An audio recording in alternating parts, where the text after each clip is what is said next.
You're going to hear it, the latest from the locker room, the latest from the podium, the latest scuttle from the players. On your proud home of 49ers football. Touchdown! KNBR, the sports leader. Your faithful fix with your host, Larry Krueger, begins. We'll take phone calls. We'll talk Niners for a full hour. Fired up. Really excited. Now. And we're off and running, talking Niner football. Welcome to Niners Nightly on Tuesday, January the 7th. Hope everybody's having a great day. I did see the Giants sign Justin Verlander. I've talked a little bit about that earlier today. But the Niners, of course, we talk about them on Niners Nightly, and we're going to have a great hour. 49ers signed one of my favorite players, a local guy named Isaiah Hodgins, who played locally, went to Berean Christian just down the street from where I live here in Walnut Creek, and he's a big possession receiver, but we're talking about 6'4", great hands. He was really good for the Giants a couple of years ago in the playoffs. And they signed him today. So I thought that was a nice little under the radar pickup. And the second half of the hour, we are going to open up the phone lines and let you have your say. And we have a ready-made topic because as Timmy and Copes and Derek just reported to you guys, tomorrow I'll be in Santa Clara at 11:30 when Kyle Shanahan and John Lynch address the media. And what we're going to do from 6:30 to 7 tonight is take your phone calls at 808 KNBR. And what we'll do is we'll let you guys pretend like you're going to attend that presser. Okay, if by chance they let KNBR's audience into the presser, this would be your question. If you have one question for Kyle or one question for John. If you have one question for each and you're really entertaining, we might let you squeeze by with that. But really, we'll try to limit it to one question per caller. If you could go to the Niner presser tomorrow as a Niner fan, what one question do you want to ask Kyle Shanahan? What one question do you want to ask John Lynch? 808 KNBR. We'll take those calls, bottom of the hour, and I'll prime the pump with some of my own questions that I may be throwing those guys tomorrow.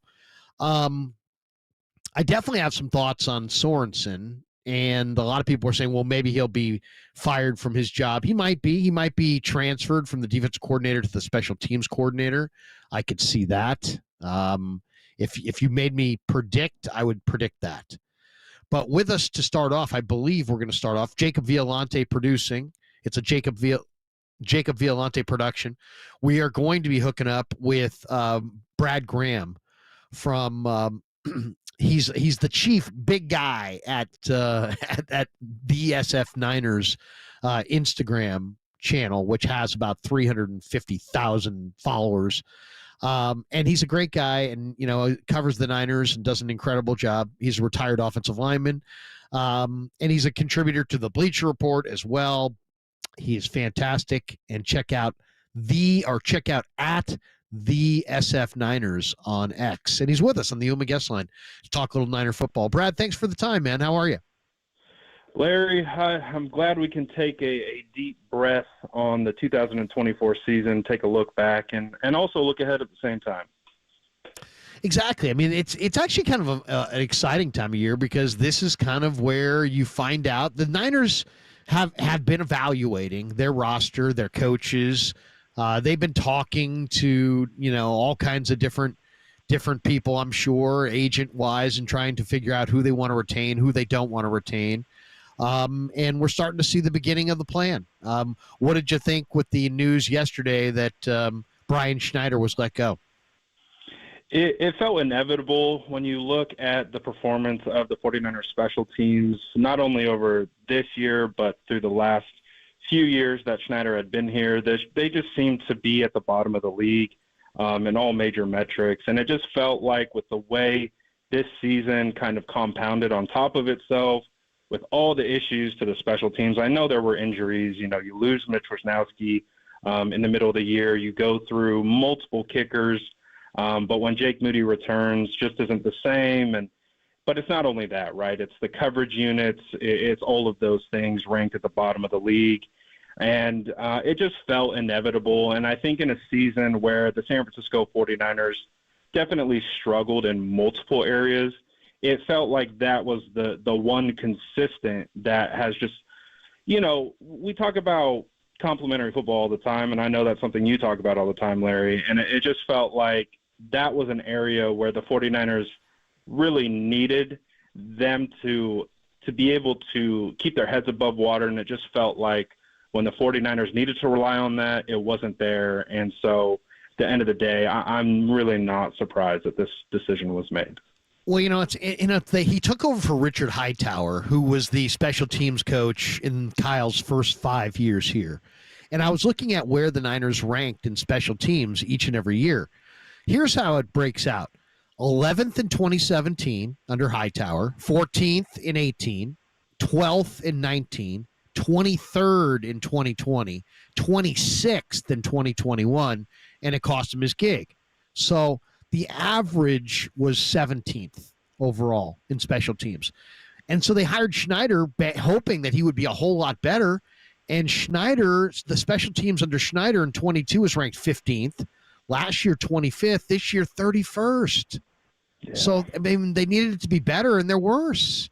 And if you look at where they actually rank in special teams ranking in that stat of NFL expected points on special teams, they weren't just the worst. They were the worst by a wide margin over the Atlanta Falcons.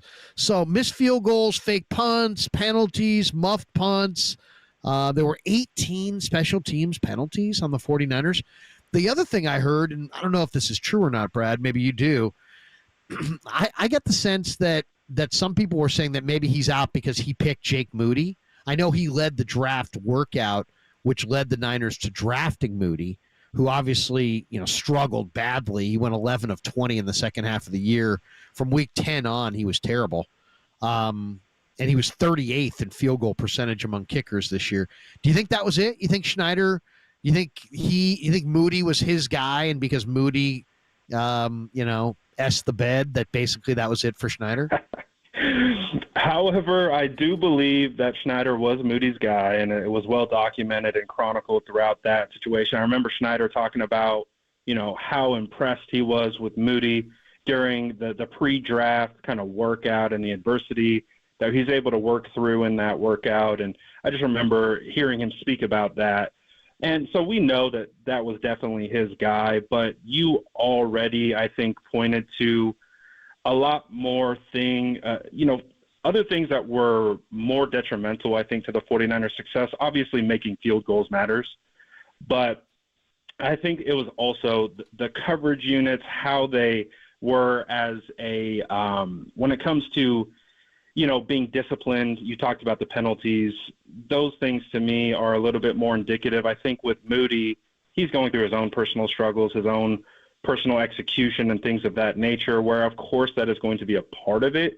I don't know if that's the end all be all, like, we can just point to this one singular thing, because I think when you look at the special teams in its totality, you can look at almost every single spot, whether metrics or just using the eye test, where the 49ers struggled on special teams. And like you mentioned, it only got worse under his watch, and we understand what it is. It's a production-based business, and if you're not producing, then the team will look elsewhere, and I think that's really what it comes down to.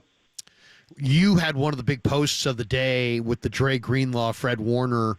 Dre Greenlaw and Fred Warner's significant, and Dre Greenlaw and Fred Warner's significant others both posted on social media, both with kind of indications that maybe Greenlaw's time with, at least in the Bay, has come to an end. One of them was pictures of a party, and they're saying our last block party.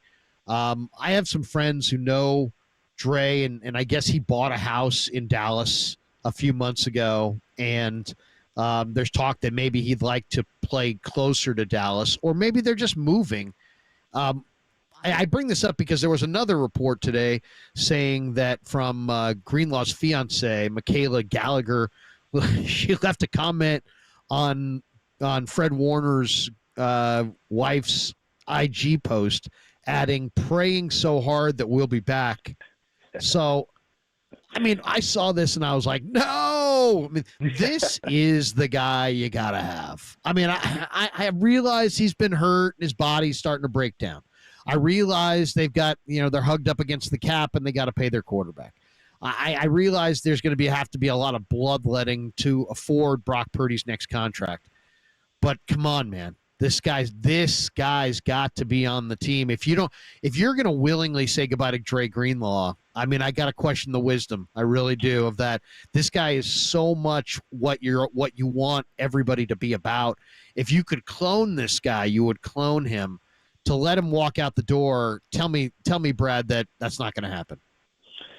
Well, Larry, first of all, I know you were in the building at Levi Stadium when he returned against the Rams. That was one of the most electric experiences of seeing a player return. And we know they put Fred Warner at the back of the line when they call out the starters, and they gave that to Dre, and the whole stadium just goes crazy. And then in his first game back, you see Dre Greenlaw and the heart of the defense that we have maybe even taken for granted in some moments. Like, we know Fred Warner is the best linebacker in football, but when you talk about the heart and soul and the energy and the tenacity and the violence of playing the linebacker position, that's what Dre brings to the table. He brings that speed, he brings that energy, and it was on full display in his first game back. Unfortunately, wasn't able to remain on the field, and then that kind of ended his year pretty quickly on the return back. Doesn't sound like anything too serious, but we know what it is, Larry. It's business time. It's time to put your business caps on. We know it's about dollars and cents at the end of the day.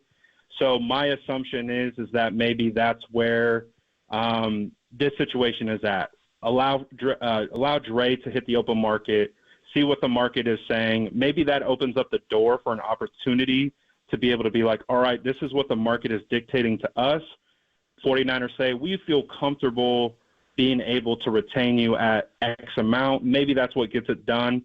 But, of course, with the post today, I mean, really sparked off the off season with, the note about Dre's, best or Sydney's best friend being taken away to another team in NFL free agency. And you're like, that obviously set things quite ablaze today because everyone, I think, Larry, is of the same mindset as you. They want to see Dre back because we have missed Dre and that impact on the defense. And, man, when you see him out on that field, it's hard to look forward at building a roster in 2025 and being like, man, how do we not have Dre Greenlaw out there? You know what I mean? Oh, I mean, you got to have him. I mean, come on. I realize it's a cap sport. Screw your cap. Get this guy signed. I mean, seriously. John Lynch, I love you, brother. Screw your cap. Get this guy signed. Get this guy signed. This guy means so much. And the fact that, like literally 3 weeks ago, Nick Sorenson is telling me, at a press conference that Devondre Campbell's a hell of a guy and a great defensive leader and this and that, I got to question the wisdom of some of these evaluations down there. I question everything. Speaking of Sorenson, what is your feeling? Should he be back? Should he be out? The vast majority of fans want him out. I just think that the way this defense was so bad situationally that he should be out. I've heard other people suggest that, Cam Inman said maybe Jeff Ulbrich today. Mayoko said he says, I think I'd be surprised if they wanted him, that they didn't get him. Speaking of Ulbrich, if the Niners want Ulbrich as the defensive coordinator, he is a former Niner. So, Dr. John and Denise know him as well. There's maybe a relationship there. What do you think? Is Sorenson out altogether? Does he stay? Does he get fired but hired as the replacement for Schneider? He was Jacksonville's special teams coach. I could picture that. What do you see? What do you envision? Well, I did see, Larry, right before we hopped on, Matt Barrows of The Athletic reported that John Lynch, Kyle Shanahan, they will have their press conference with the media tomorrow at 11:30 a.m. So Just like Barrows had indicated, that's likely a strong sign that we know what the outcome, or at least the decision has been made. I'm leaning to the point of I imagine Sorenson is likely on the outside looking in. I don't mind the idea of relegating him to special teams, but as we know, sometimes that can be a little trickier said than done.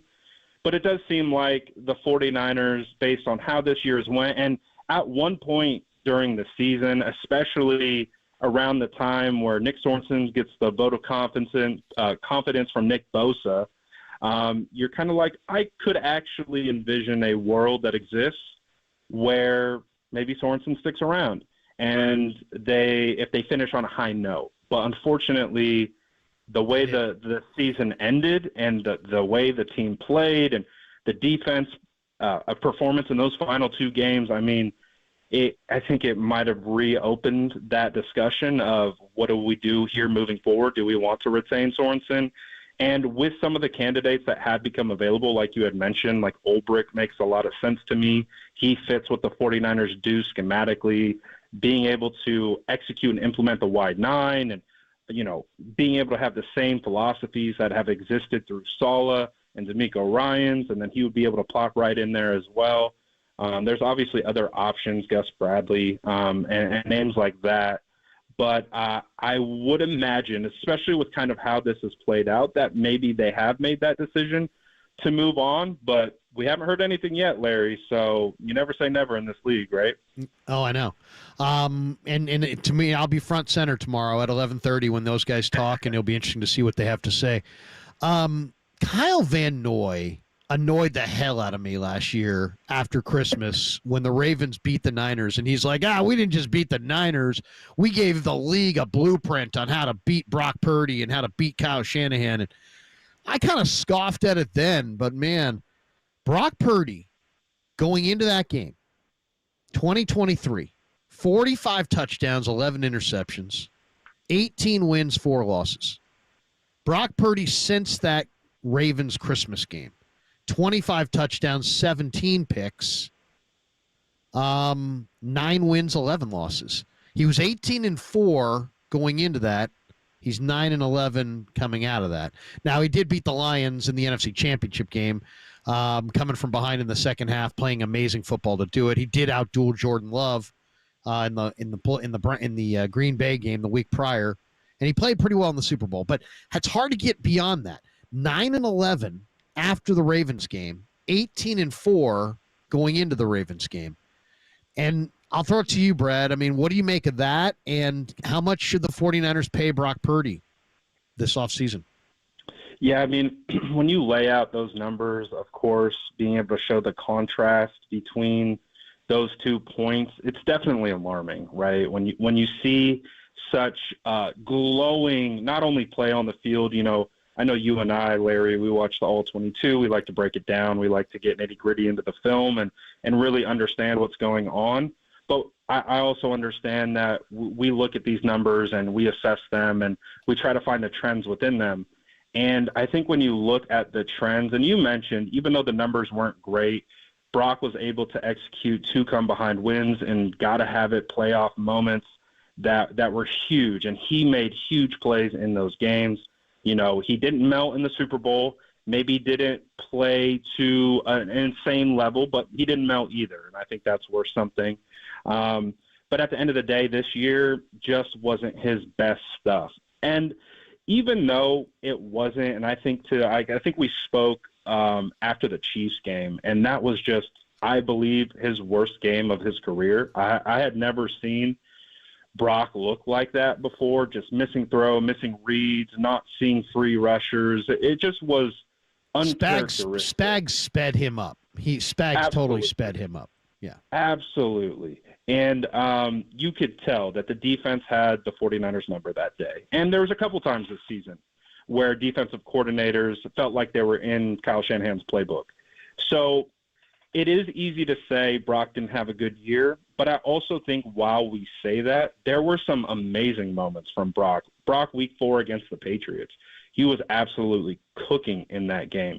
Even you fast forward a little bit to week 6 against the Seahawks when he goes on the road, cooking in that game. Now, I think that was one of the best games I might have ever seen Brock put together. I mean, remember that one throw he had to the front corner pylon to George Kittle where he threads it into a keyhole just outside of reach, opposite side hash? I mean, he has done some really nice things. We saw kind of a little bit of an evolution of his legs. So there's a lot of things that go into why the 49ers record is what it is and why those stats may bear it out. And Brock absolutely is responsible for a good portion of that. But I also do believe that Brock has earned the right to be able to, not only looking back at what he's done, but I do think that he's still continued to try to hang in there and deal. You saw what he did Week 14 against the Bears, and then even against the Lions when it didn't matter. And it was an inconsistent year, but that goes across the board. So when you circle it back to the conversation about Brock Purdy getting paid, and I know, Larry, you and I, we'll spend a lot of time talking about this until that ink is actually dry. But we can talk, I think, my perception or perspective of this is we can talk ourselves until we're blue in the face about what we think Brock is worth based on this year and the numbers and all of that. But at the end of the day, Larry, the market is what dictates the price. And the market is what is going to ultimately be the measuring stick for what Brock gets. And he's going to be compared against the Tuas, the Trevors of the world, the Jalen Hurts, all quarterbacks that he has beaten and outperformed even in stretches. So when it comes to paying Brock, again, we can talk about what is he worth until we're blue in the face. But at the end of the day, I do believe he has earned the right to be in that top 10 category. And it's going to be up to the 49ers and Brock's representation to just figure out exactly where that slots. My one thing with that is as long as the 49ers can stay competitive, they can structure the deal and spread it out over multiple years. And we know Parag has the ability to be able to do that and has done that consistently. And I think if they can figure that out and you can still build around Brock, it's a win-win for both sides. Two last things. Today, the Niners signed 4 players to reserve future contracts, and these are not necessarily great players. Isaac Alarcon, Russell Gage, Jalen McKenzie, an offensive tackle. But the 4th name on the list is interesting to me, and that's Isaiah Hodgins, who was originally drafted by the Bills in the 6th round out of Oregon State. I think he started at Cal and then went to Oregon State. And this is the son of the longtime NFL fullback James Hodgins, who was part of that Greatest Show on Turf Rams team in the late 90s. And this kid is I guess he's a native of Oakley. And I've always liked his game. I mean, he's not he's a big receiver. He's 6'3", 6'4". He's a 4'6" receiver. I guess my question is this, Brad.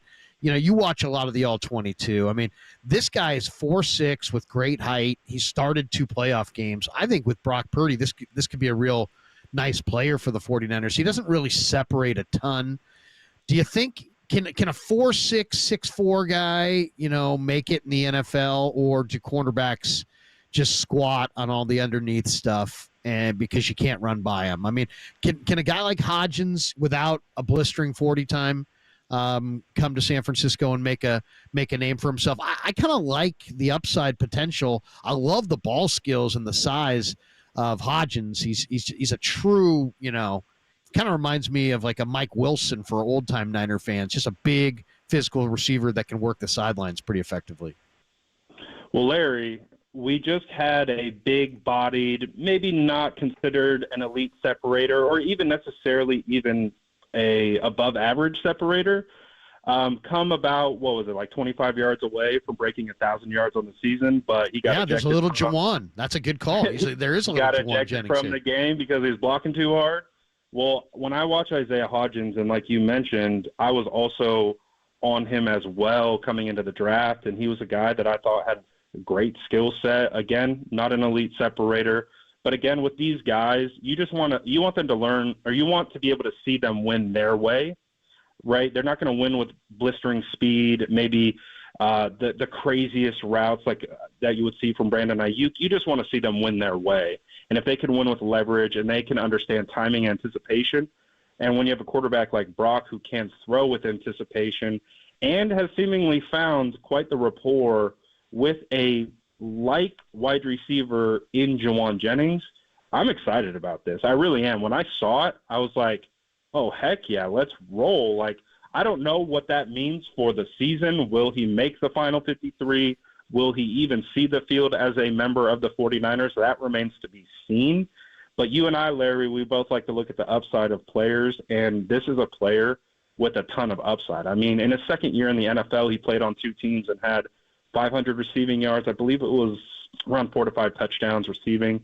I think the skill set is there. I think there is ability, and I think that's what you're looking at for the upside. And so when you look at Hodgins, you compare him to and maybe Jawan in a sense. Of course, Jawan is Jawan. He's a unique player, but I see some similarities. And if he can just be effective in any stretch, if he can make the 53, that's great. And we'll see from there. But what I'm really excited about is to see this kid in OTAs, mandatory minicamp, and if he makes it to training camp, hey, who knows? He could be a little diamond that the 49ers just picked up.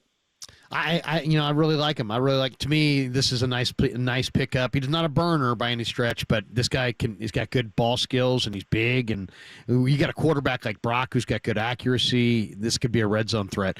Last one. You mentioned that tomorrow at 11:30 down in Santa Clara, John Lynch and Kyle Shanahan will address the media. All right, Brad, I'll put you on the spot. We're going to open up the phone lines in the next segment, and I'm going to let the callers have their say. If they have one question for Lynch, one question for Shanahan, I'd like to know what it is. So I'll throw it to you first on our way out here. If you were attending, I know you'll be watching that presser tomorrow, but if you could actually get in and ask some questions, is there one question you'd like to ask Kyle or one question you'd like to ask John? You know me, Larry. I'm a big offensive line guy. And when you put me on the spot, I think my mind immediately goes there. When I look at some of the biggest struggles that the 49ers had this year, I look at the interior. Now, I do think that Purdy played really well this year, but it was actually hilarious. You know how Deebo Samuel has his podcast on Bleacher Report. He said that Deebo told him that he hit his rookie wall 7 weeks ago. And I thought that was funny because you could kind of see the gas kind of coming out of the tire a little bit, or the air coming out of the tire a little bit with Purdy, but still he's played well. And you see what he can provide and his growth, what that will look like. But when you look at the center position, when you look at the left guard position, that's really where I want to see the 49ers try to get better at those spots. And I don't know the exact question I would ask Larry off the top of my head, but it would most likely be about that spot, maybe their plans, or their own assessment is of that, and what do they think moving forward? Are they good with what it is? Aaron Banks is set to hit the open market. I'm of the assumption that he won't return. So there's a potential spot to fill at left guard. Do they look at center in free agency like Dahlman? I'm just fascinated with how maybe a retooling on the interior O-line occurs. Do they kick McKivitz down to left guard and draft a tackle Will Campbell? What do they do, Larry? That's kind of like, I would have to think about it and craft it a little bit more professionally, but that's kind of where my mind goes to right away. Yeah. I mean, I think the question, the obvious one is, where is offensive line on the priority list? I know you guys have talked, because this year they talked openly about how, you can get offensive linemen later, and they believe in getting skill position guys early. If they believe in that, and knowing that you're not going to have, you may not have Deebo, you're not going to have Ayuk for a good portion of the year. So what do you got at receiver? You got JJ and Cowing and Pearsall. Do you have to think receiver again, even though receiver is not, you would think, was down the list of priorities, but is it?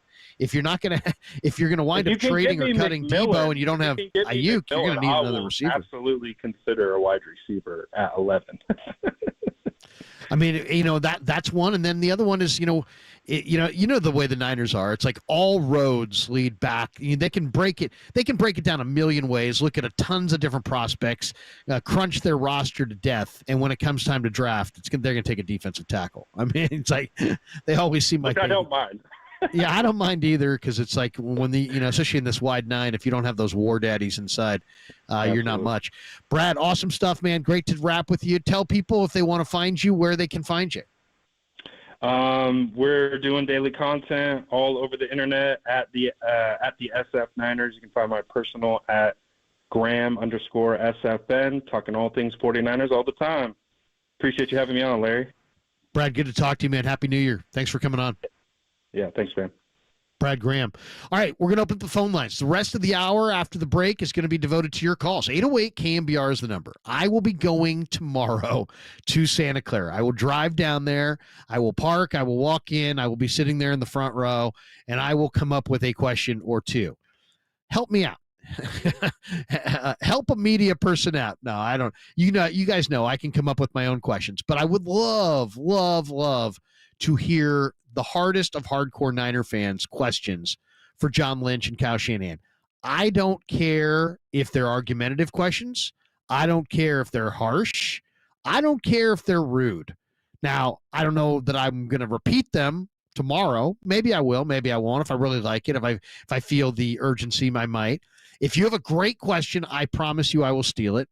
But 808 KNBR is the phone number. If tomorrow you could go to the Niners end-of-the-year presser starring Kyle Shanahan and John Lynch, and you could ask either one of them one question, what would it be? 808 KNBR.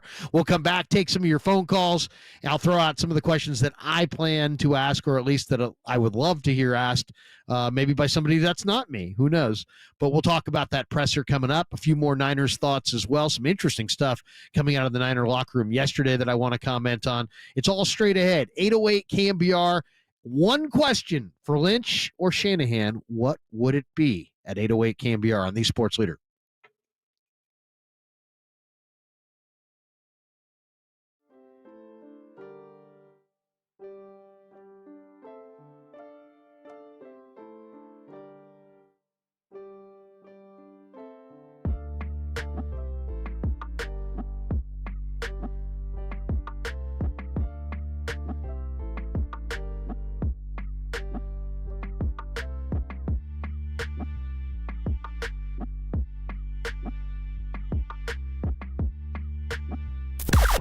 Now, from the O'Donnell Financial Group Sports Desk. Learn more at odfigroup.com. O'Donnell Financial Group, because planning is a process, not a product. All right, we got news in the Bay Area. Justin Verlander signing with your San Francisco Giants. That is the future Hall of Fame pitcher, Justin Verlander. 1 year, $15 million. Hope you like it, Giants fans. And breaking news hot off the presses, Nick Sorenson will not be returning as the Niners defensive coordinator. Your thoughts, Niners fans? Call the show.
faithful.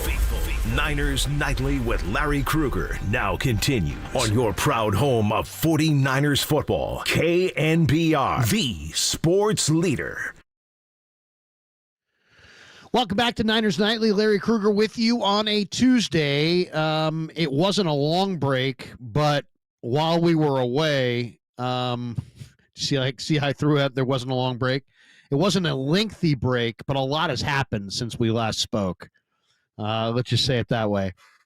We weren't gone for very long, but while we were gone, a lot happened. Now, Matt Mayoko has tweeted out, Nick Sorenson will not return as 49er defensive coordinator.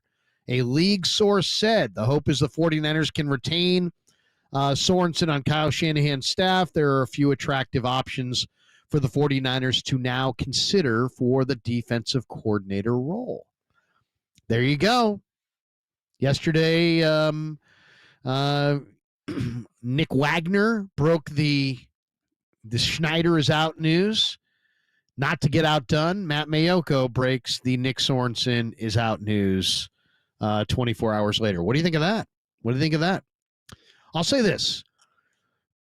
The most underrated aspect of the 49ers' great teams, if you say, man, the Niners, what an iconic franchise, what names come to mind? Joe Montana, right? Jerry Rice, Steve Young, Roger Craig, Brent Jones, Dwight Clark. Do you see what I'm saying? A lot of offense, Terrell Owens.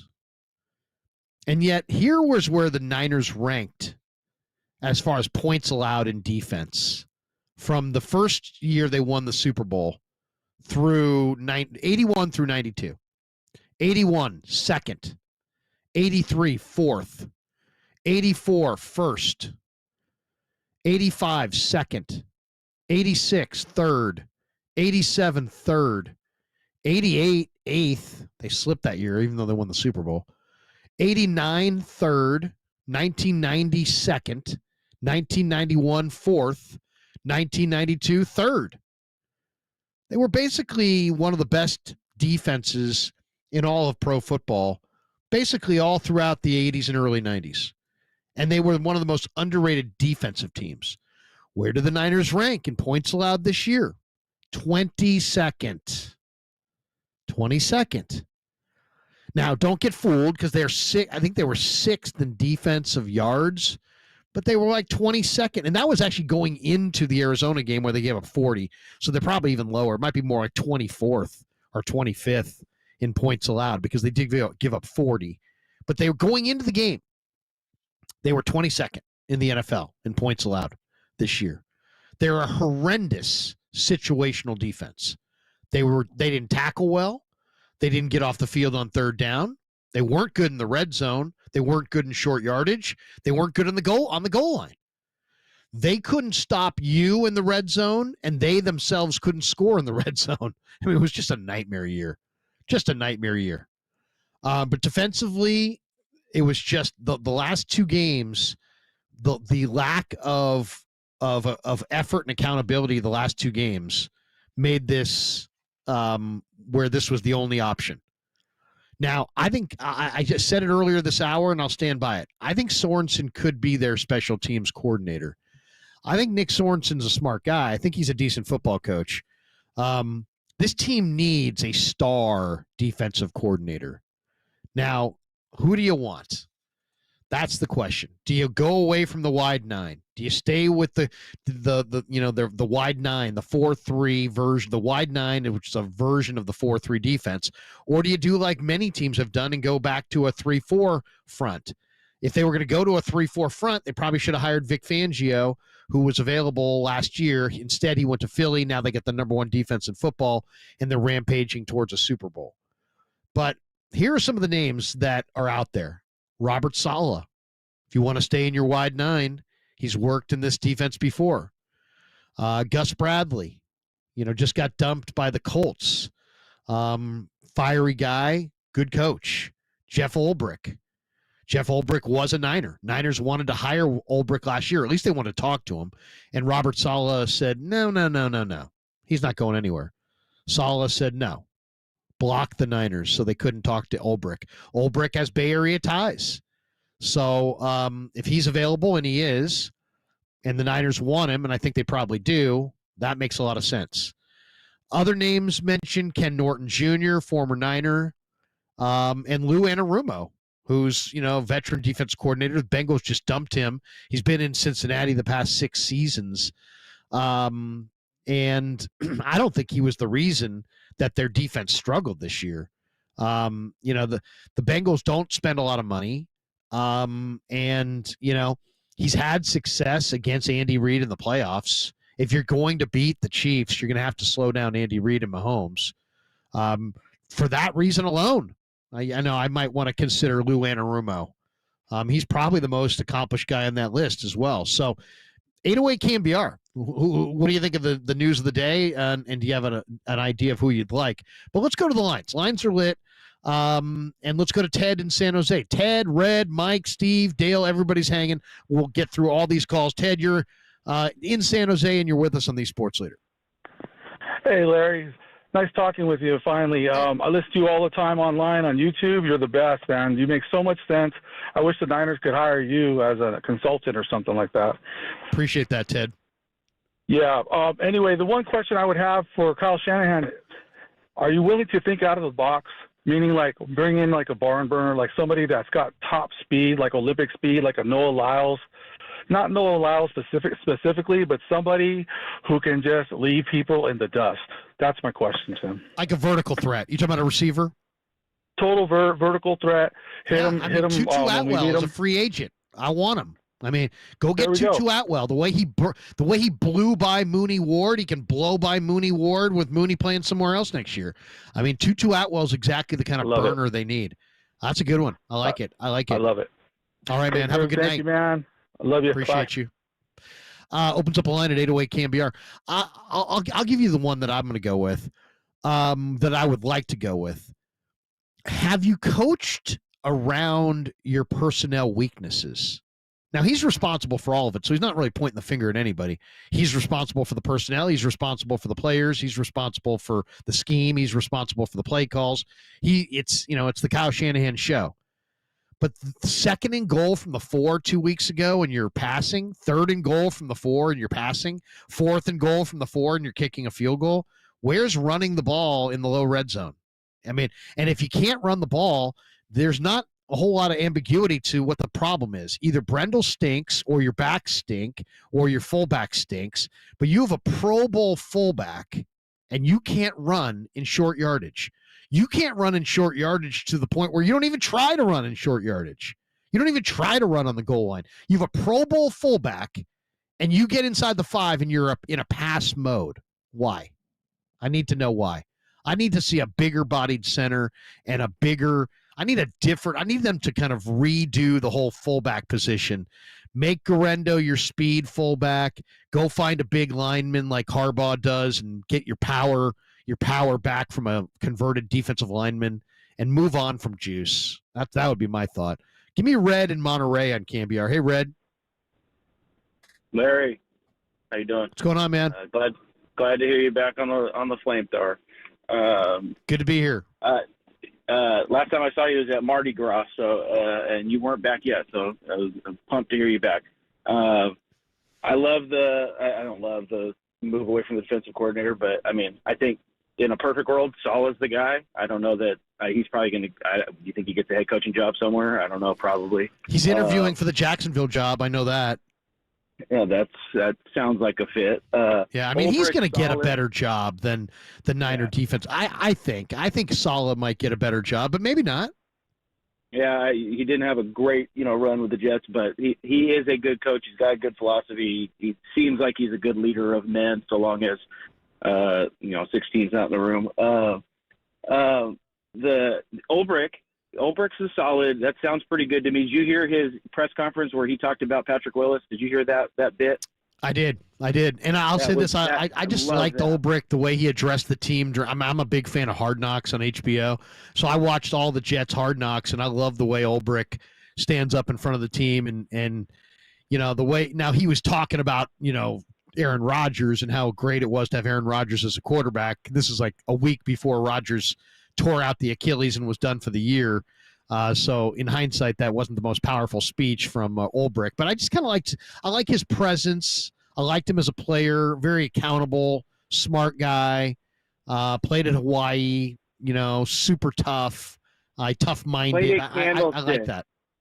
Played at Candlestick. I mean, played at Candlestick. That's on the resume. That's got to mean something. It's not everything and all that, and what his defensive schemes and philosophy is, I don't necessarily know. But if we're looking to move the needle, that's something I think moves the needle. Look, my question to ask. I mean, look, 5 picks in the top. Yeah, 5 picks in the top of what? 125, 150. I mean, something like that. 11, top 130, something like that. First 3 rounds plus a compensation. Track record has been spotty in early rounds over the years. That being said, has the front office added any scouting, draft analysis personnel to the fold now that you're going to have a potentially $50 million quarterback on the roster eating up all that space, where there's now even more of an emphasis on cost-effective young player contract talent? Yeah, no, that's a good question. Or how about this? If you look at Kansas City when they got Mahomes, they brought in John Dorsey as a draft consultant. If you look at Brad Holmes and the incredible job he's done in Detroit, okay, but he brought in John Dorsey for a couple of those years, and he had an impact on them drafting Jahmyr Gibbs and some of these awesome players. You know what? You need to hit, okay? I don't care if you draft an O-lineman, a D-lineman, a safety, a corner. Go find greatness. The Lions find greatness in the last 3 drafts, and thus they are great. You have found nothing in the last 3 drafts, thus you are no longer in the playoffs. So, right. I mean, that making to me the most is real clear. Of later draft round picks, that's fine. That's great. They've been good on day 3, and they've made some good trades. But they have to hit in the first 2 days of the draft, or they're not going to be in the Super Bowl hunt. Got it. So that's my question. All right, Red. I like it, man. I appreciate you. Yes, sir. Have a good night in Monterey. Let's take another one here. Mike's in the city on the Sports Leader. Hey, Mike. Larry, how you doing, sir? Hey, man, I'm doing great. What's on your mind tonight?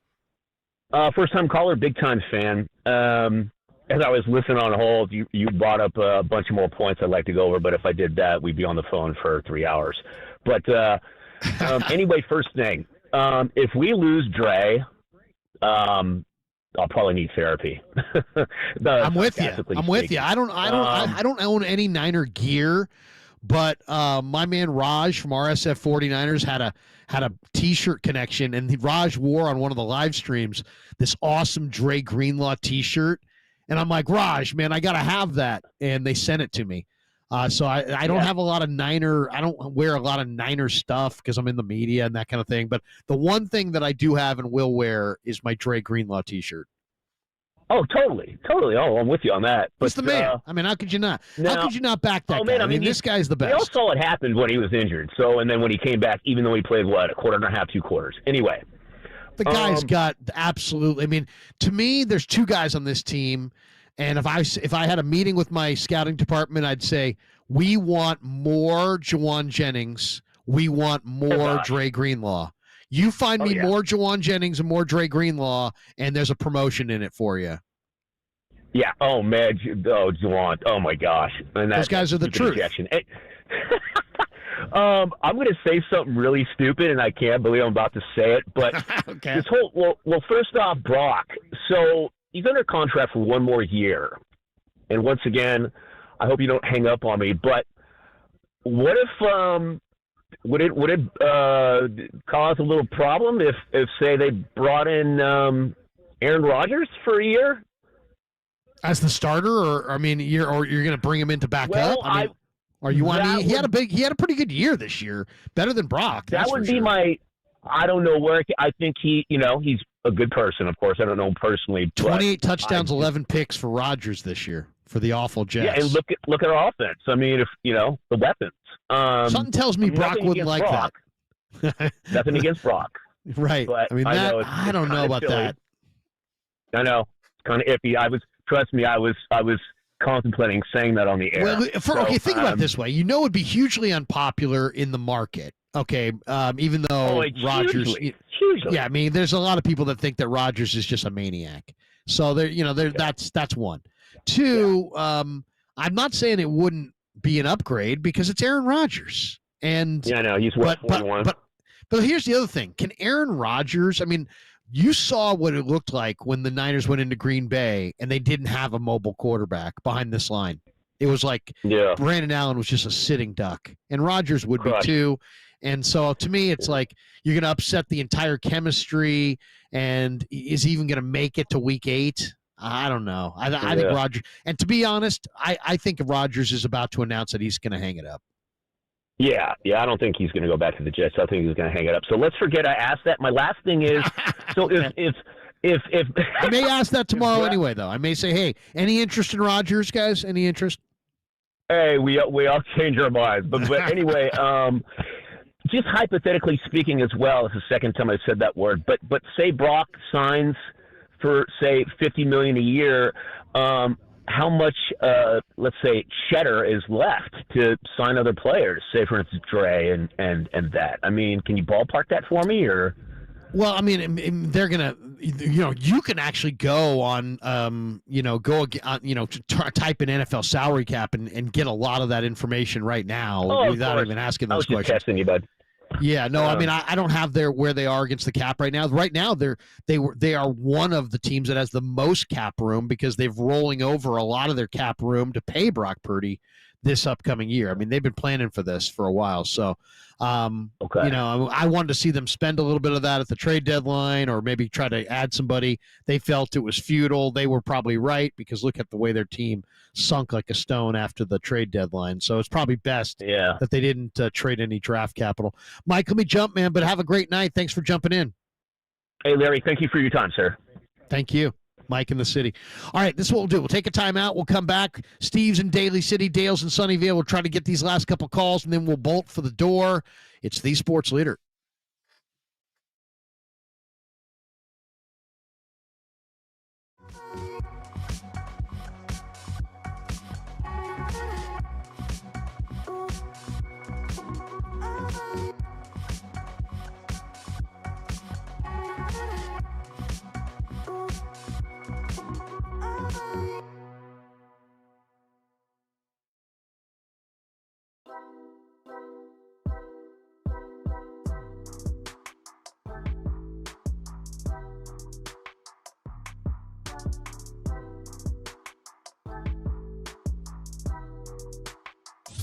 Livermore, shout out to you for supporting KNBR, Livermore's sports leader. Now, from the O'Donnell Financial Group Sports Desk. Learn more at odfigroup.com. O'Donnell Financial Group, because planning is a process, not a product. Big moves in the Bay. Giants signed Justin Verlander, 1 year, $15 million.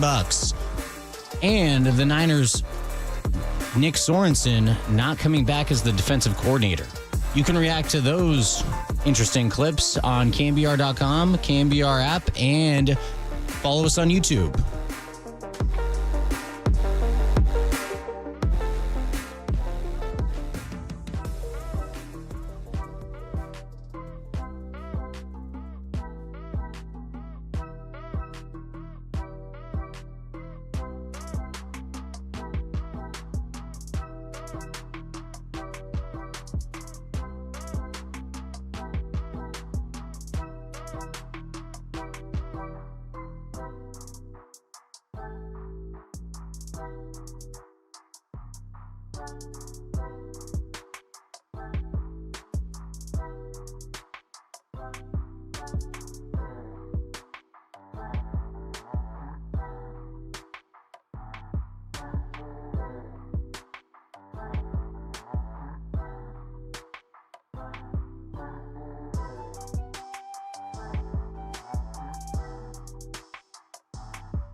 This is where you get your faithful fix. Niners Nightly with Larry Krueger keeps rolling on KNBR, the sports leader. All right, welcome back to Niners Nightly. Larry Krueger with you on a Tuesday night. Carlos Ramirez warming it up in the pen. He's getting ready to take your phone calls about Justin Verlander, about the Niners, about maybe the Warriors. Maybe the Warriors will make a trade here in the next few days. I get the feeling that there's a trade to come in Warrior land. You just get that sense. But Verlander's a Giant, and the Niners are having their presser tomorrow in Santa Clara. I'm going to be there. If you could ask Lynch or Shanahan a question, what would it be? Some people accusing me of having the callers do my prep. Yes, okay, fair enough. I as Tolbert used to say, as a man in orthotic shoes, I stand corrected. But let's go to the lines right here. And let's let the callers do my job for me. Steve's in Daly City, where wait a second. I get the sense that right now it's patchy fog in Daly City. Steve, am I right? You would be right if I was still in Daly City, but I'm now north of Daly City, so. Okay. I can as somebody who grew up in the Sunset District, this time of year, or we'll forget this time of year, most times a year it was fogged in. You're right, and that's pretty much a constant in an ever-changing world. So yeah, no doubt. Well, hey, anyway, listen, Larry, thanks for taking the call. Sure. I have a defense-related question. It's actually more timely than I thought when I first called because I hadn't heard the Sorenson news. But I guess my question would be, how married are the 49ers to their overall defensive philosophy, right? Because in the end of the day, they're kind of sticking to this wide 9, 4-3, bring pressure with just 4 and put everybody else back in coverage. And when you look at most of the teams that have been successful defensively, they're more versatile than that. And I think in particular, when you look at when the 49ers have been successful on defense, they've been very healthy on the defensive line the years that they've been successful. So you're kind of relying on health for like 4 guys on the team, and they kind of all have to be healthy. And I look at what Detroit did after they lost their end and how much pressure they were able to put on guys, particularly Minnesota this last week, and it makes me think, gosh, I wish the 49ers were a little more flexible in bringing more people and bringing people from different places than they are, rather than just having the 4 guys up there and letting the offensive line on the other team know exactly who's coming, right? And to me, I think this wide 9, stubborn they are about it. I think they really like Chris Kasarik. And I think they would really like to keep the continuity of Kasarik coaching their defensive line. Kasarik also found them Evan Anderson this year as an undrafted player. Evan Anderson is definitely a player. So there's some value to Kasarik as far as building your roster. And they really like him as a coach. And I think he prefers this wide 9 scheme. Now, the wide 9 scheme is one where the defensive ends are set a little bit further outside. They get up the field and they come out of their stance. It's a great, easy to learn kind of defense where guys I think can come out of their stance and make an impact and get up the field and set the edge in the run game. But I also think it requires that you have, since you're funneling everything back inside, you better have some big-time war daddies in the middle who can come off of blocks and make plays, and you better have a couple of tackling machines on that second level. So, I mean, not surprisingly, this defense looked a whole lot better when you had Warner and Aziz and Greenlaw, and doesn't look nearly as good when you just have Warner. So they need fast linebackers that are better than the ones that they got right now. And they have to take to me, a lot of people say, oh, well, you need to go O-line in round 1. No, you need to go O-line probably 2 or 3 times. It doesn't have to be in round 1 though.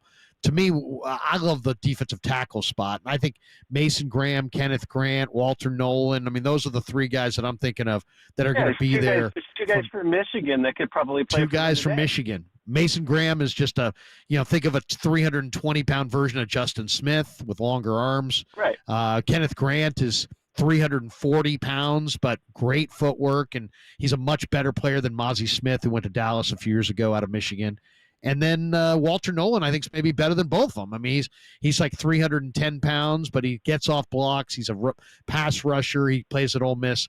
So, I mean, there's three guys right there that are all going to be on the board probably in the late first. The more I look at the Niners roster and their needs, the more I think they need an 86 draft. They need to trade down from 11 to like 15, trade from 15 to 18, trade from 18 to 25. They need to fall back at least 10, 15 spots, in my opinion. Get a bunch of picks, and because they need. I mean, I was looking at it today on defense. What do they really need on defense, personnel-wise? Because I think their defense is more about personnel. They need 2 corners. They need a free safety. They need 2 linebackers. They need a defensive end. They need 2 defensive tackles. That's a lot, man. That's like 8 players right there, and you haven't drafted a single offensive player yet. So, and we all know they need to rebuild the offensive line. They probably got to commit 2 or 3 picks to that. So, it's going to be a challenge. I don't think they're not one player away. So I think they got to stop thinking that one player mindset like they did with Hargrave, or the trade up mindset, and start thinking the other way. Trade back, accumulate picks, and then hit. And then maybe hire a draft consultant, to help out. I mean, another opinion is not necessarily a bad thing. Let's take a couple more before we get out of here and hand the reins to Carlos Ramirez. Steve, we appreciate you. Let's go to Dale in Sunnyvale on KNBR. Larry, how you doing, man? Good talking with you. Good, man. How are you, Dale? Not bad, not bad. Met you one time a little while back for COVID. KNBR had a booth at the Good Guys. I was up talking with. I think we were talking to some Giants and Niners, probably. Nice. It's been a while. Well, good to talk to you again. A couple things you hit on I thought was kind of cool, but the one thing, the Powers paying Purdy, I don't think I would give him what the top, I call the 4 are getting. That means Josh, Lamar, Patrick, and Joe. I mean, I give him some kind of heavy incentive-based thing that, that you can help him get some kind of, big deal like that, but a lot of incentives that you'd have to reach to be able to get all that money. Also smart. Defense. I think that's probably smart. Incentives. To me, the one thing with Brock is he's an incredible competitor, and I would not take that away from him. I would try to make him, even though you're giving him a contract, I would try to get another quarterback in that room that could do the job and do it at a pretty high level.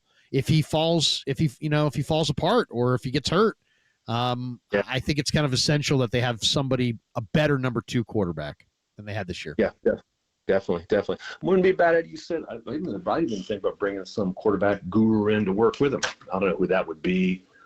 Who could work? I don't know, Steve Young or somebody to teach him. I'll tell you the guy that I really like, and if Greasy leaves, it would be the first call that I'd make. Is Alex Smith.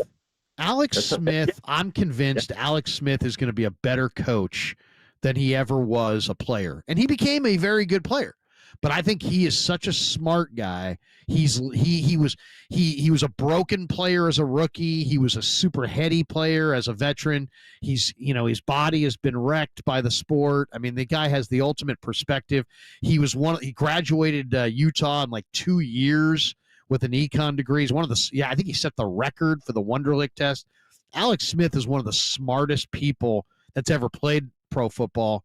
And I think he lives in this market. I mean, the hours of coaching are grueling, and he probably doesn't need the money, that's for sure. But, man, that would be the guy I'd call. I'd anticipate he would turn me down, but that's the guy I'm calling. Yeah, no, it's not bad. Not a bad pick. Someone to help curb some of the mistakes, because he's got a lot of potential, a lot of tools. Just some of the mistakes he makes, you leave you scratch your head sometimes. I think also Shanahan's himself, you got to get better in the fourth quarter, making play calls. I mean, like you mentioned, I think it was good. When you get inside the 10-yard line, that's got to go back to old 70s type football. Run the ball, use the O-line, run the ball. I think he's coaching around his roster. I mean, I think Shanahan, it's like people rip Shanahan for his philosophy. I think when that, when you're the coach and that you don't have the right guys, you can start coaching around it. So it's like, Shanahan knows he should run the ball on 2nd and goal from the 4. But instead he's passing because why is he passing? He's passing because he doesn't believe in his linemen, or he doesn't believe in his line, or he doesn't believe in his back. I mean, otherwise he'd run it. I mean, and it's safer to run it. 80% of the turnovers come from the pass game. If you can run the ball, you're going to run it. Sure. Also, they got to figure out a way to run the ball better next year. Without a doubt. Getting something for DC, I would say, get Robert back because they seem to play well for him. Or I even like your idea of Ken Norton Jr. Ken Norton Jr. played pretty dang good defensive quarter up in Seattle and stuff, and he's not bad at all. The guy seemed to He's like a good communicator. Too. I'll say that. Kenny would get his point across for sure. Dale, let me jump because I don't want to take all of Carlos's night, and I got one more caller I want to get to here. Appreciate you, brother. Good talking with you. Have a great night in Sunnyvale, man. LB in Redwood City, you'll be our final caller. LB, you're on the Sports Leader. Larry, how are you, man? I'm doing great, LB. How are you? I'm so glad that I'm good, man. I'm awesome. I'm glad that KNBR brought you back because you are stellar in what you do. I listen to you any chance I get. I don't want to take up too much time. I appreciate you. You said something since I've been on hold about Hargrave and we need to get better on the line and younger guys. I was thinking before you said all that, which makes sense, we should make a trade, the biggest trade since Charles Haley. And you want go Myles get Garrett? Myles Garrett. Yes, sir. Because we cannot solve the problem on the other side of Bosa. We've had so many people. We need a pure guy over there that can take some of that pressure off of Bosa. People say Bosa is overpaid, but what can you do when you got two linemen blocking you, and when you beat them, there's a running back hitting you also. We need somebody on the other side. I can't imagine anybody would ever trade Myles Garrett, but if he was available, I think you got to make that phone call. You got to find out. I don't know that it makes sense for the 49ers with all the needs they have and their lack of resources and paying the quarterback and obviously you have to pay Garrett a ton. You'd have huge money tied up in your defensive ends, but man, he's so beastly. And we're talking about 275 and he's fast. The guy runs 4.5 at 275. I mean, he's one of the freakiest defensive ends that has ever played the game. I mean, he's such a physical mismatch. He's just I don't love it because I don't know that it fits, but I do love the idea. I mean, I would love watching it. Here's the other idea is how about Bosa's brother? How about Joey if Joey gets cut loose? I wouldn't mind seeing the Bosas rush together. If we're going to go for it. That's another one. I haven't thought about that. You are absolutely right. And what do you think? Be intriguing. Now that we got the word on the defensive coordinator getting let go, who do you think should be the guy? Bring Saleh back if he wants to, or who is this Van Winkle guy? Sounds like a radio a TV host back in the day. Oh, are you talking about Van Ginkel? Yes. Are you talking about Van Ginkel is the linebacker, plays for the Vikings, I think. But I think I'm not sure who we're talking about. But Ulbrich, Lou Anarumo, I think is you're referring to. You're probably asking about Anarumo. Anarumo's the Bengals defensive coordinator. He's been their coordinator the past 6 seasons. They fired him on Monday. They don't spend any money in free agency, and that's a big part of it, why they've kind of regressed. But he's had success against Andy Reid in the playoffs. I mean, Joe Burrow's beaten Patrick Mahomes, but it's because Anarumo's defense has slowed down Reid's offense. And if you're going to win the Super Bowl, you're going to have to go through Kansas City. So I think I'd be interested. Let's just say this. Whether I hired Lou Anarumo or not, I am absolutely interviewing him because I got to find out. I got to do some intel on why he can slow down Kansas City, what he does to slow them down. I'd love to know because that slowing them down is probably the only way the Niners are going to get this elusive 6th ring. All right, that does it. LB, thanks for the kind words, man. Have a great night. Appreciate you, man. I think he wanted to say one more thing, but we're up against it. Hey, we went into Carlos Ramirez's time, so we're going to get out of the way here. Carlos Ramirez is going to take your phone calls. I would imagine some of you want to talk Nick Sorenson. Some of you maybe want to talk about this Warriors Heat game that's going on right now. It's just underway. And some of you, probably a lot of you, want to talk about Justin Verlander and Justin Verlander coming to the Giants. I'm laughing. I got distracted there because Draymond Green just tripped over his own feet. Literally in the open floor, he got his feet tangled. There was nobody around. He tripped on his own feet. He looked old there. All right, that does it for us. Thanks to Jacob. Thanks to all of you who participated. I'm back with you tomorrow night at 6 o'clock. JD's going to be my guest tomorrow night. Looking forward to that. Have a great night. Carlos Ramirez is next. Thanks to Jacob. Thanks to all of you. And have a great night. We'll see you tomorrow at 6 on The Sports Leader.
It's time for you to sound off, for you to speak your mind. This show is for the faithful. Touchdown! Touchdown! Dub Nation's and the seam heads that bleed orange and black. This is Sports Phone KNBR. Sponsored by Industrial Metal Supply on the Sports Leader. Check the live stream on YouTube at KNBR 1045.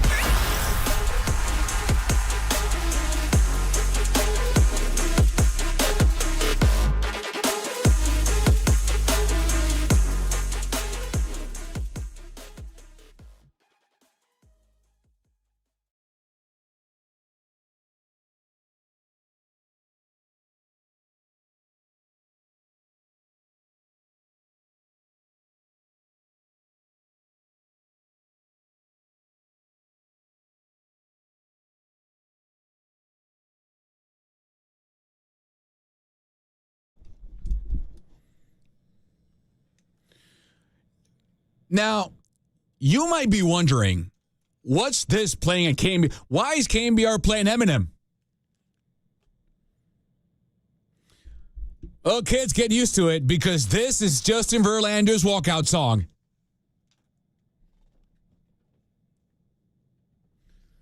I like it.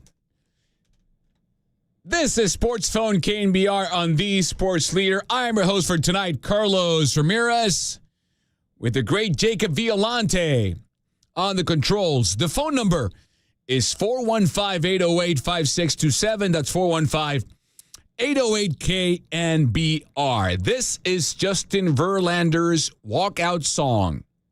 It used to be, I don't know if he's going to keep it or not, when he comes barreling down 3rd and King. I hope he does. It's a great song. It's a great song. We have a tremendous show for you tonight. One of the last times I hosted this show, Jacob, Blake Snell signed with the Dodgers. So I feel this is very appropriate for me to be here when Justin Verlander signs with the Giants. A 1-year, $15 million contract. We have a stacked show for you today. Susan Slusser will join us in 6 minutes at 7:30 to talk about what this means for the Giants. Is Buster Posey done? Is he done? Is this it? Is Zach Manassian done? Are they done?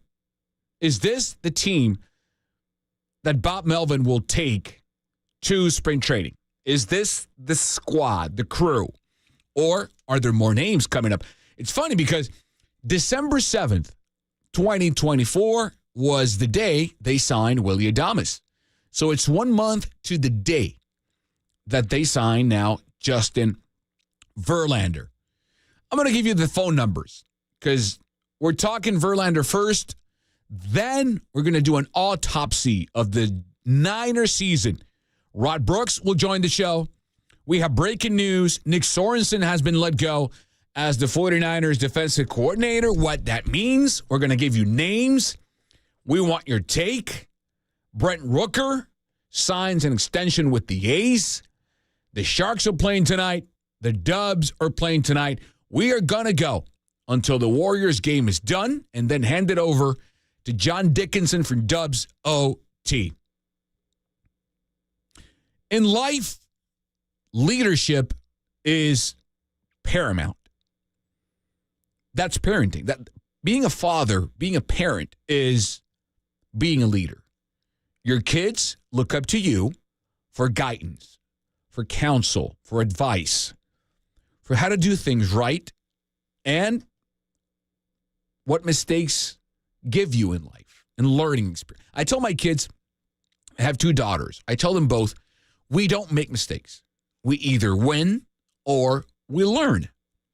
That way, I take away the fear element of failure. Because I think failing in life is paramount for success. You learn way more than you do from failures than you do from winning.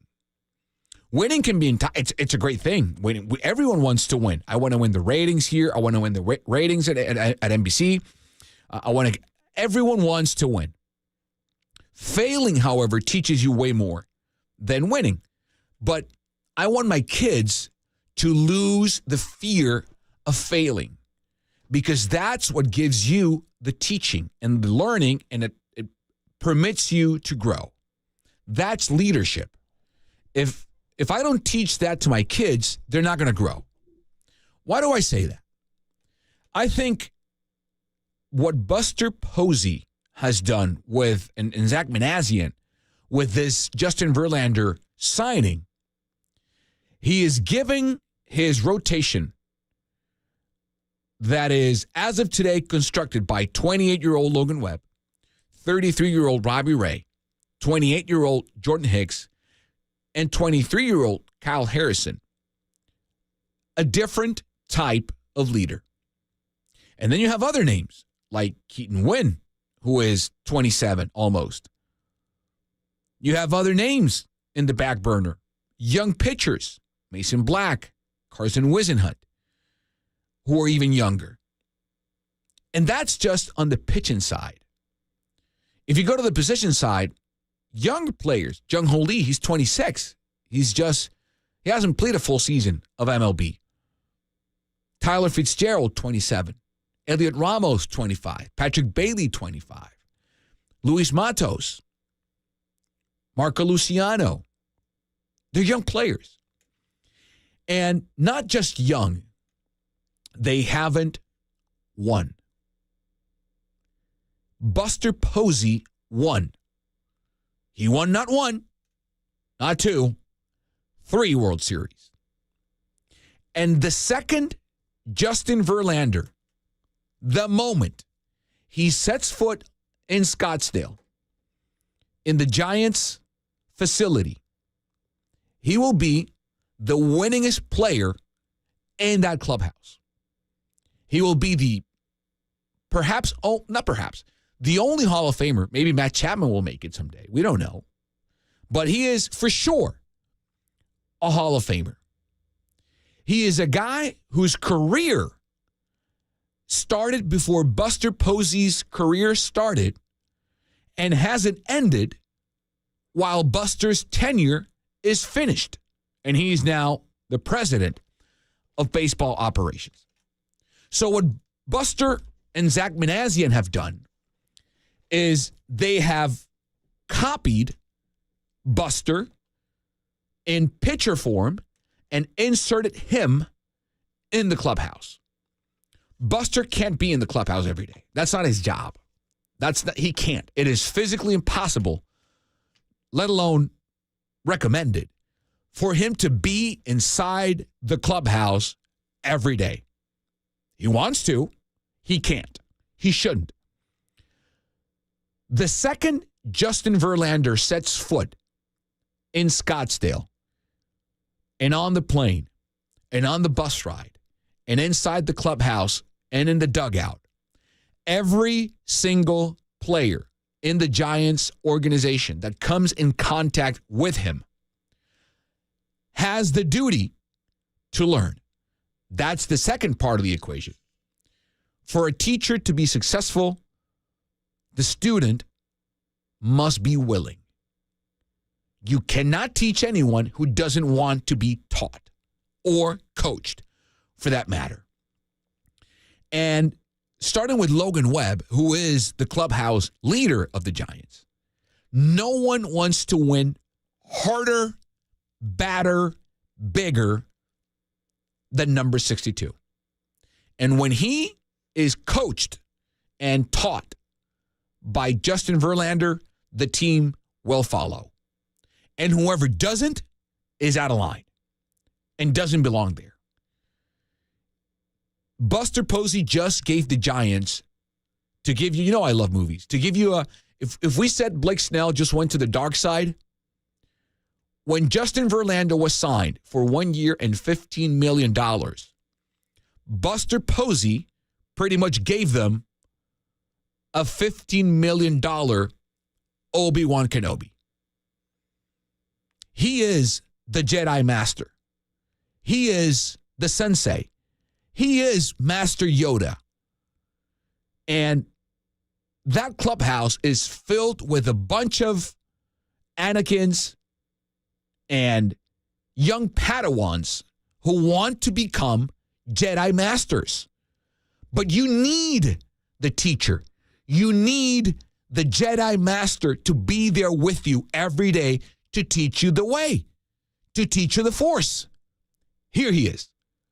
Justin Verlander has pitched more games in the postseason than every pitcher in history except one, Andy Pettitte, who pitched 44 postseason games.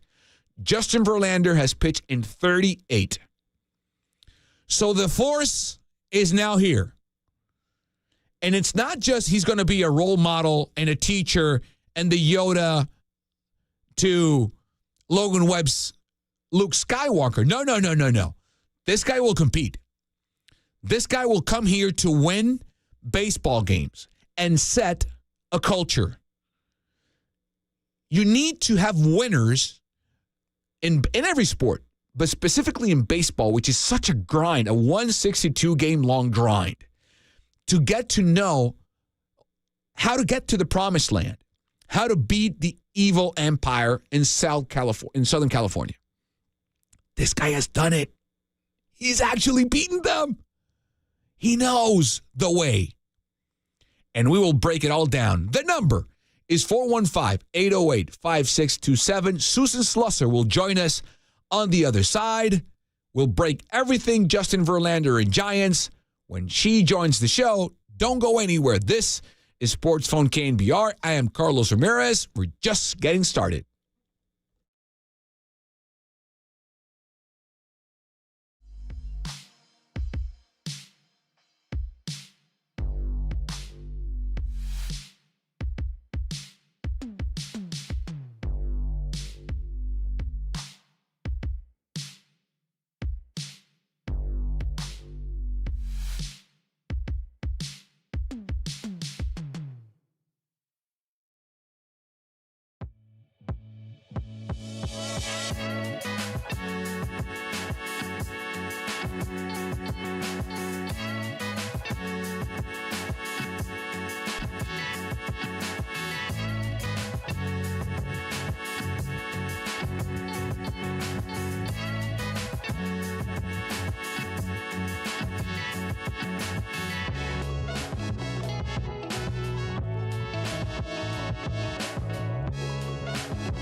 Check the mic and make sure it sound right, boys.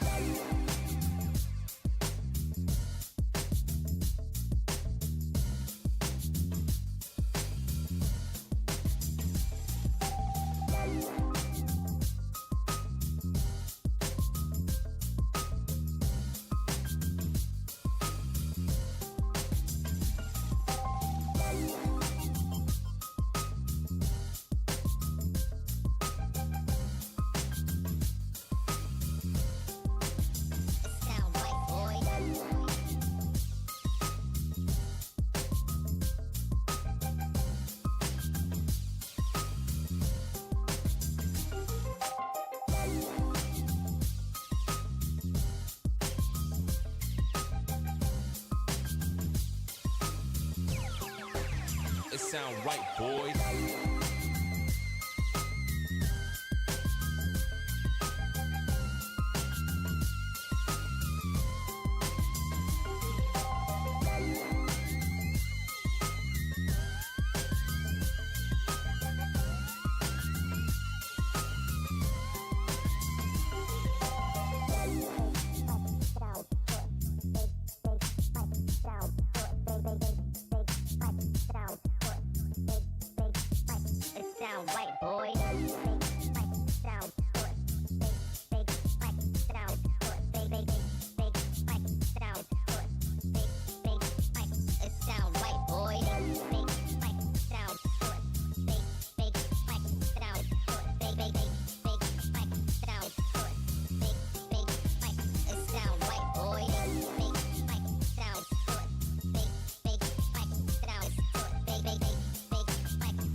Sound right, boys.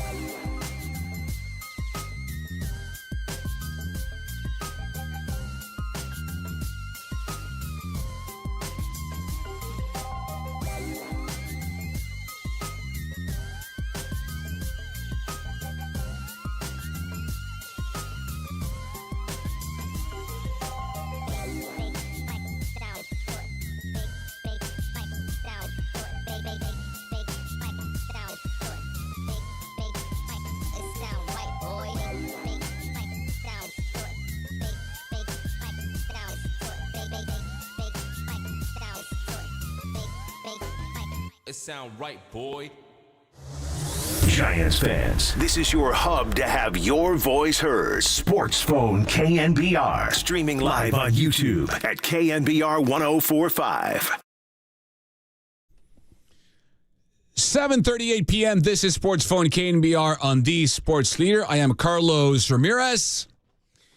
And now we welcome the great Susan Slusser. You can follow her on X at Susan Slusser, San Francisco Chronicle senior baseball beat reporter.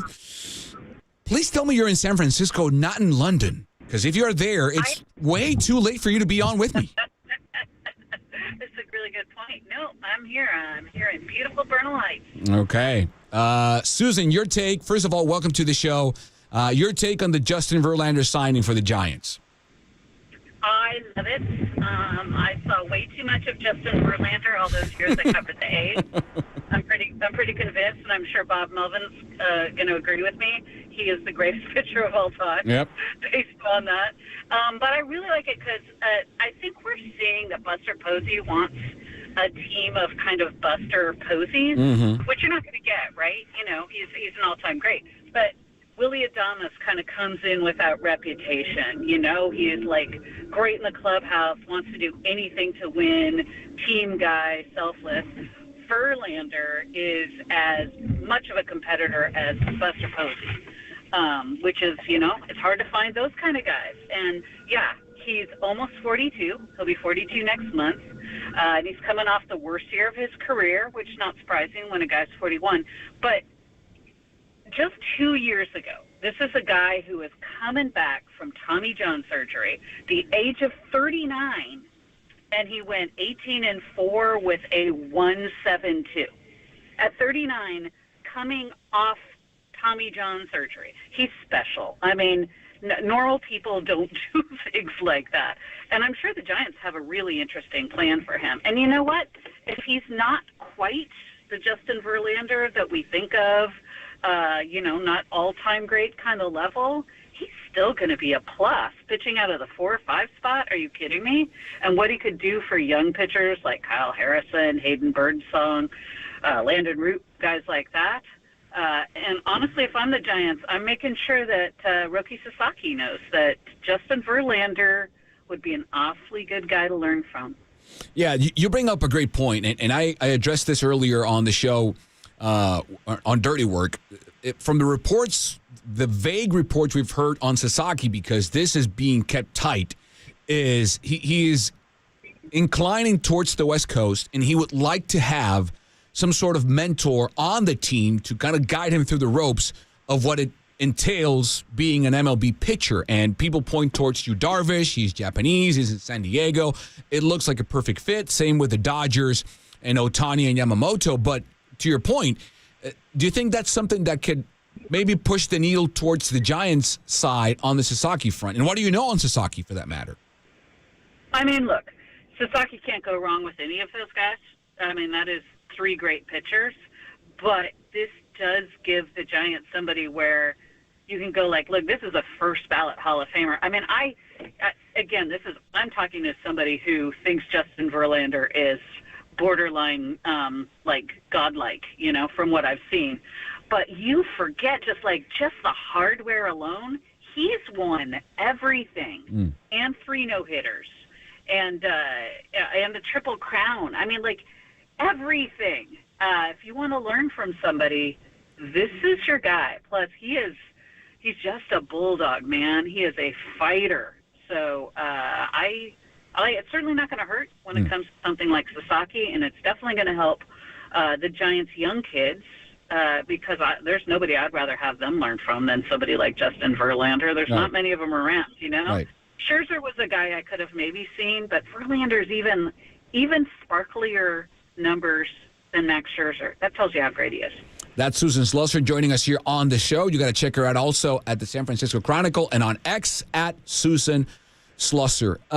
We've been inside that clubhouse, Susan, and that dugout, and we know what it feels like. And this is just it's an energetic, it's a vibe thing. I always thought that after Brandon Crawford left the team, even after Brandon Belt left it, even with Craw there was sort of an absence of a lighthouse in terms of how to conduct yourself as a winner. It's not a professional, because that place is filled with professionals. But it's one thing to be a professional. It's a different thing to know what it takes, the grind and sacrifice it takes to actually be a champion. And I think now without Brandon Crawford since last season, that even got thrown further away from the window. Do you think that's something that Buster absolutely pointed towards when he said, we need this guy in there to establish the culture of my way of seeing the San Francisco Giants? It's funny that you say that, because I think it started when Buster left. Oh, wow. Wow. And then there was a little bit of a drop-off. Mm-hmm. Then Belt leaves. A little bit more of a drop-off. Right. Crawford leaves. A little bit more of a drop-off. But, Buster, to me, and that's the last time they won, when Buster was there. I did kind of have to laugh a little bit when, the change up top was made. I was like, we've written about this a lot at the Chronicle. My colleague Ann Killian has written about it a few times.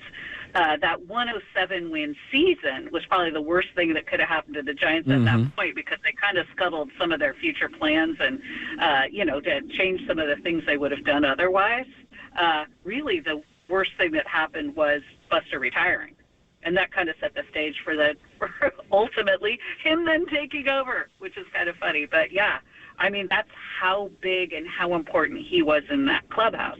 He wasn't just the team leader and a catcher, which makes a huge difference, too, because you're leading the pitching staff and the position players, right? But he was really the guy. Yeah. And as much as Belt was beloved, and a goofy guy and really good at making things loose, and much as Brandon Crawford was respected and absolutely adored by everyone in there, quiet guy, a little more of a quiet leader, whereas I think Buster could just give somebody a look, and it was effective, man. I mean, everyone wanted to, do their best for Buster. So we're going to see what happens now with him at the tip-top on the inside of the front office, and I think he's getting a lot of guys that are like that. Susan, are they done? Are the Giants done? No. No, I mean, obviously we got to wait on Sasaki, but I think they'll pick up another bat. I'd be stunned if it's somebody the level of Alonso, especially with Bryce Eldridge coming. But I think that it's pretty clear that Buster has something else up his sleeve. I'd love to see him pull off his first trade. I think that would be pretty fun, and I think maybe we'll get some sort of team leader, all-timer kind of guy maybe in via a trade. That would be fun. What's your sense? Let me phrase it this way. Are they done on the pitching side? Because as of this moment with Justin Verlander, it would be in whatever order you want it to be. It's Webb, Ray, Hicks, Harrison, Verlander. That's 5. And then you have Tristan Beck, and you have Wisenhunt, and you have Mason Black, Keaton Wynn. Are they done on the rotation side, or is it just Sasaki or bust?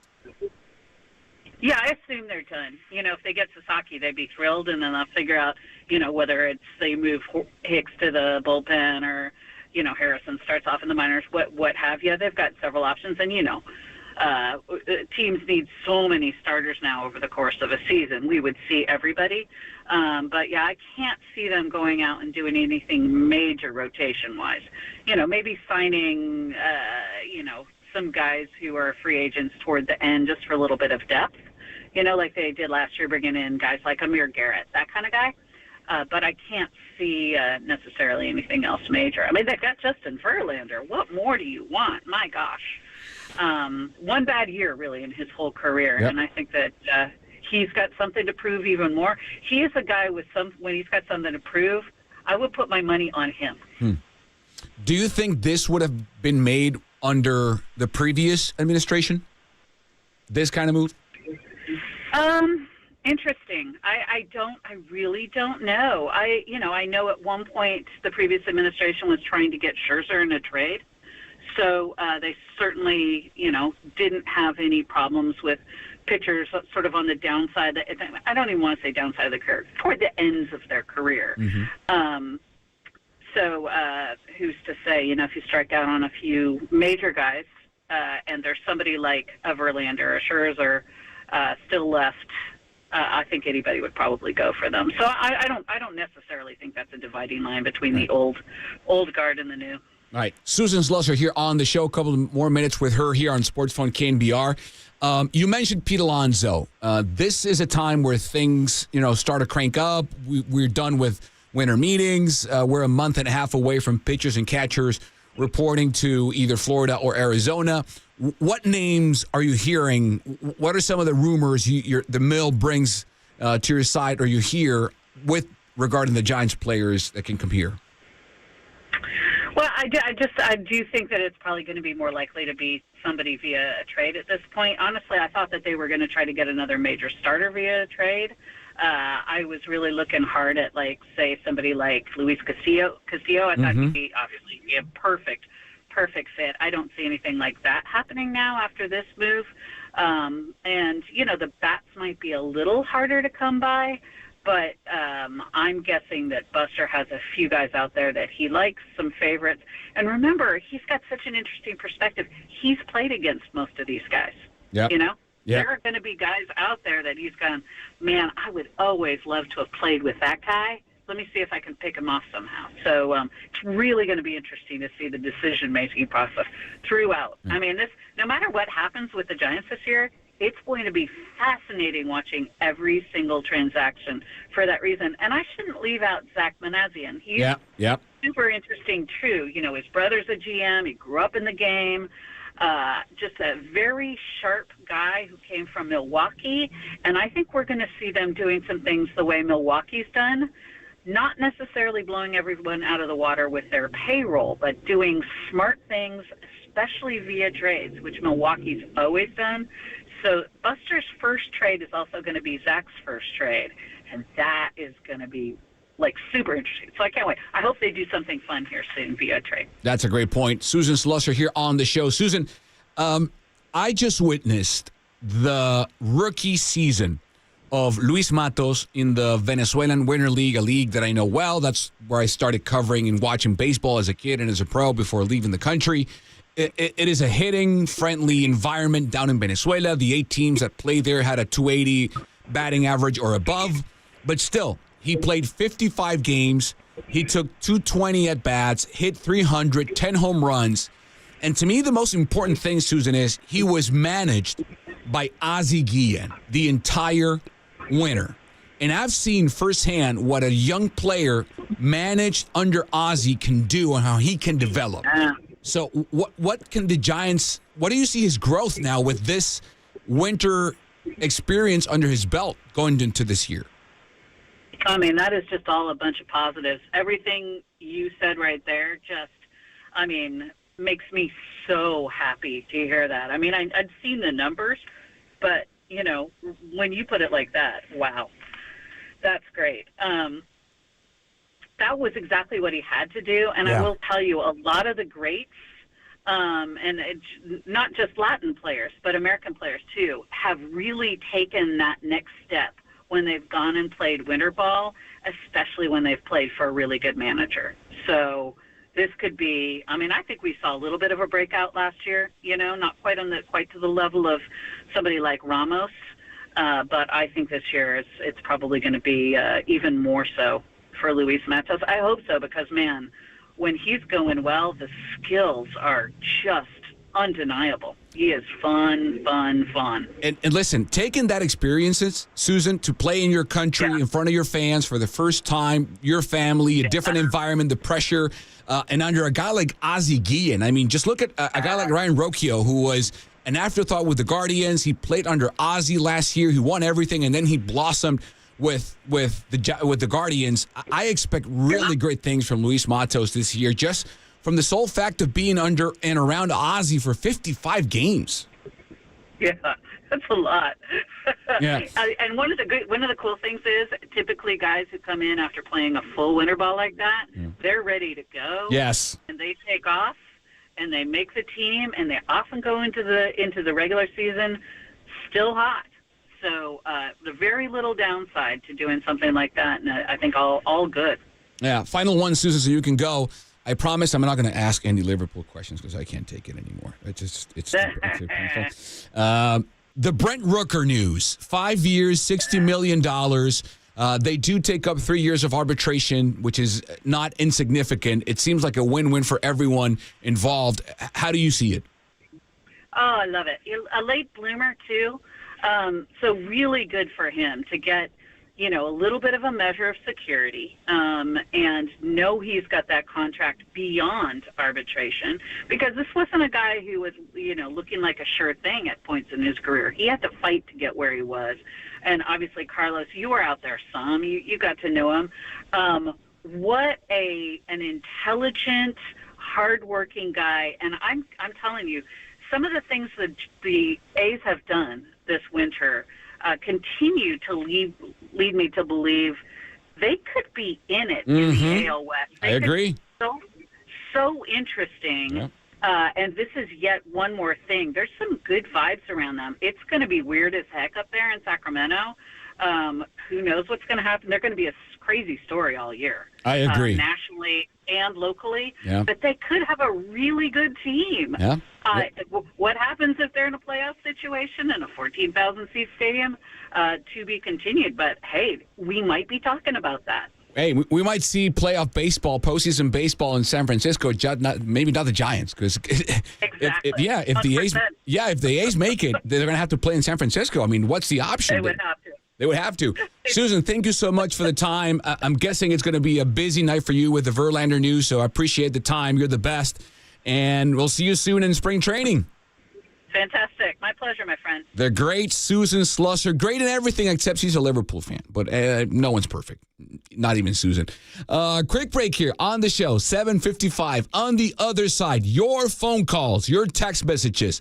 415-808-5627. 415-808. KNBR is the number.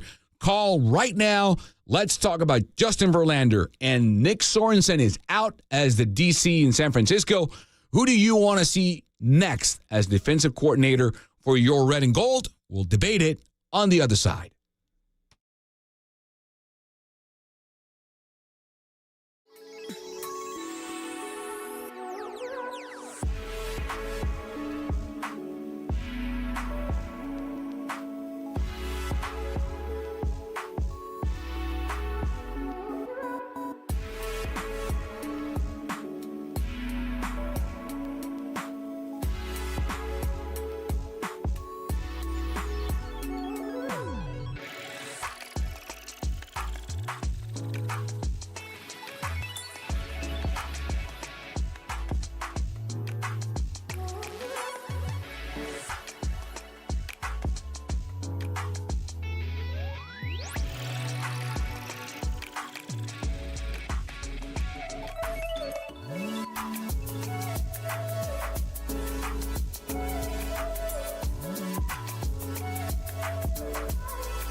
Giants fans, this is your hub to have your voice heard. Sports Phone KNBR. Streaming live on YouTube at KNBR 1045.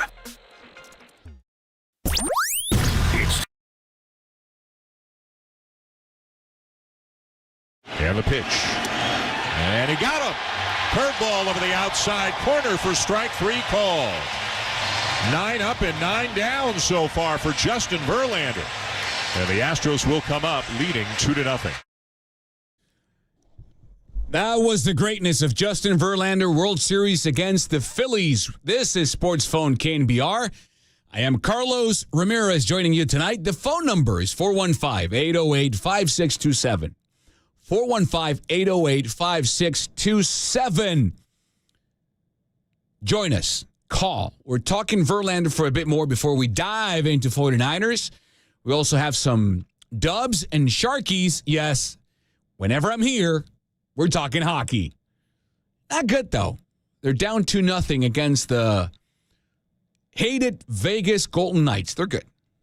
They're really good. 27-9-3. Jesus. Are the Knights. The Sharkies are 13-23-6. But hey, we're in the right path. We're on the right path. Meanwhile, the Dubs are down 14, 59-45 with 47 seconds to go in the second quarter. It is ugly. No bueno. Fail. All right.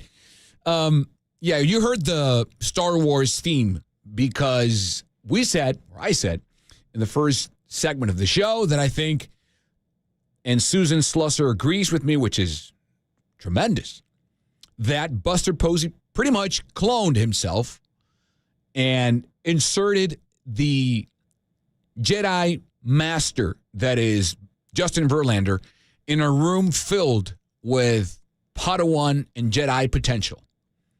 Wisenhunt, Black, Harrison, Webb, Wynn, Beck, you name it.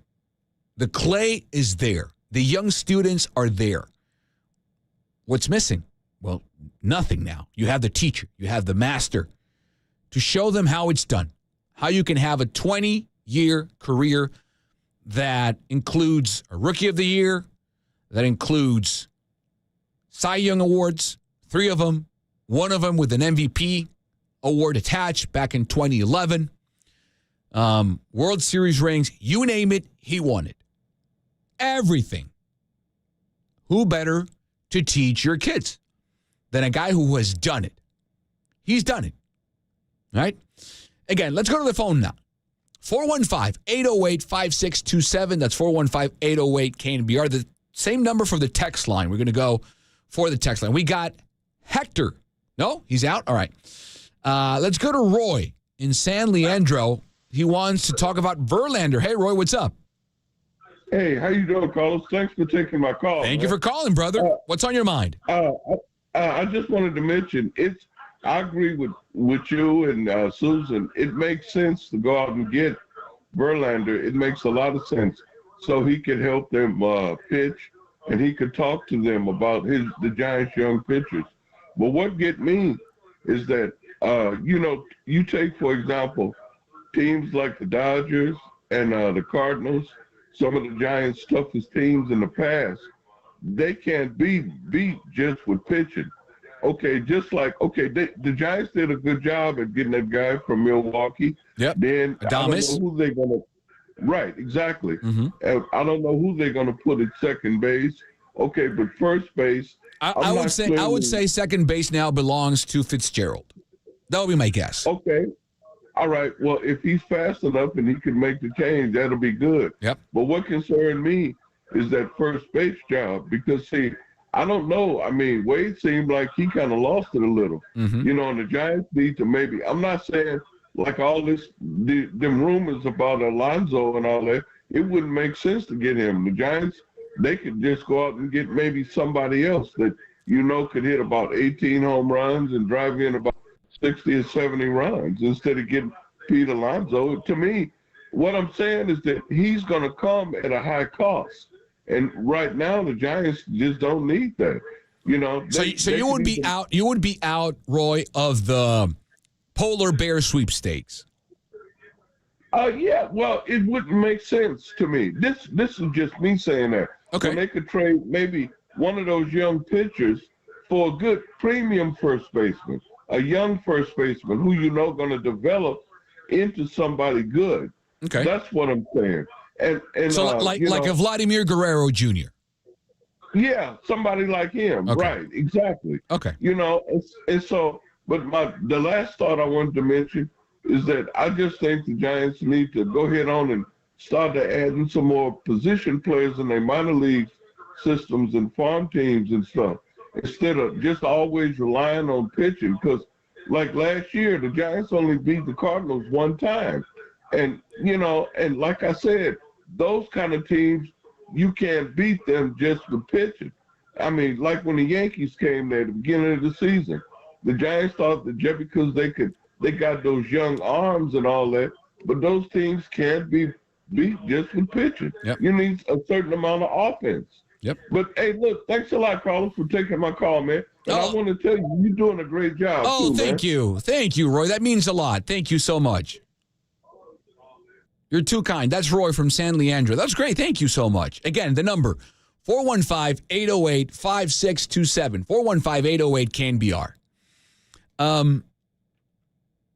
Here's the thing.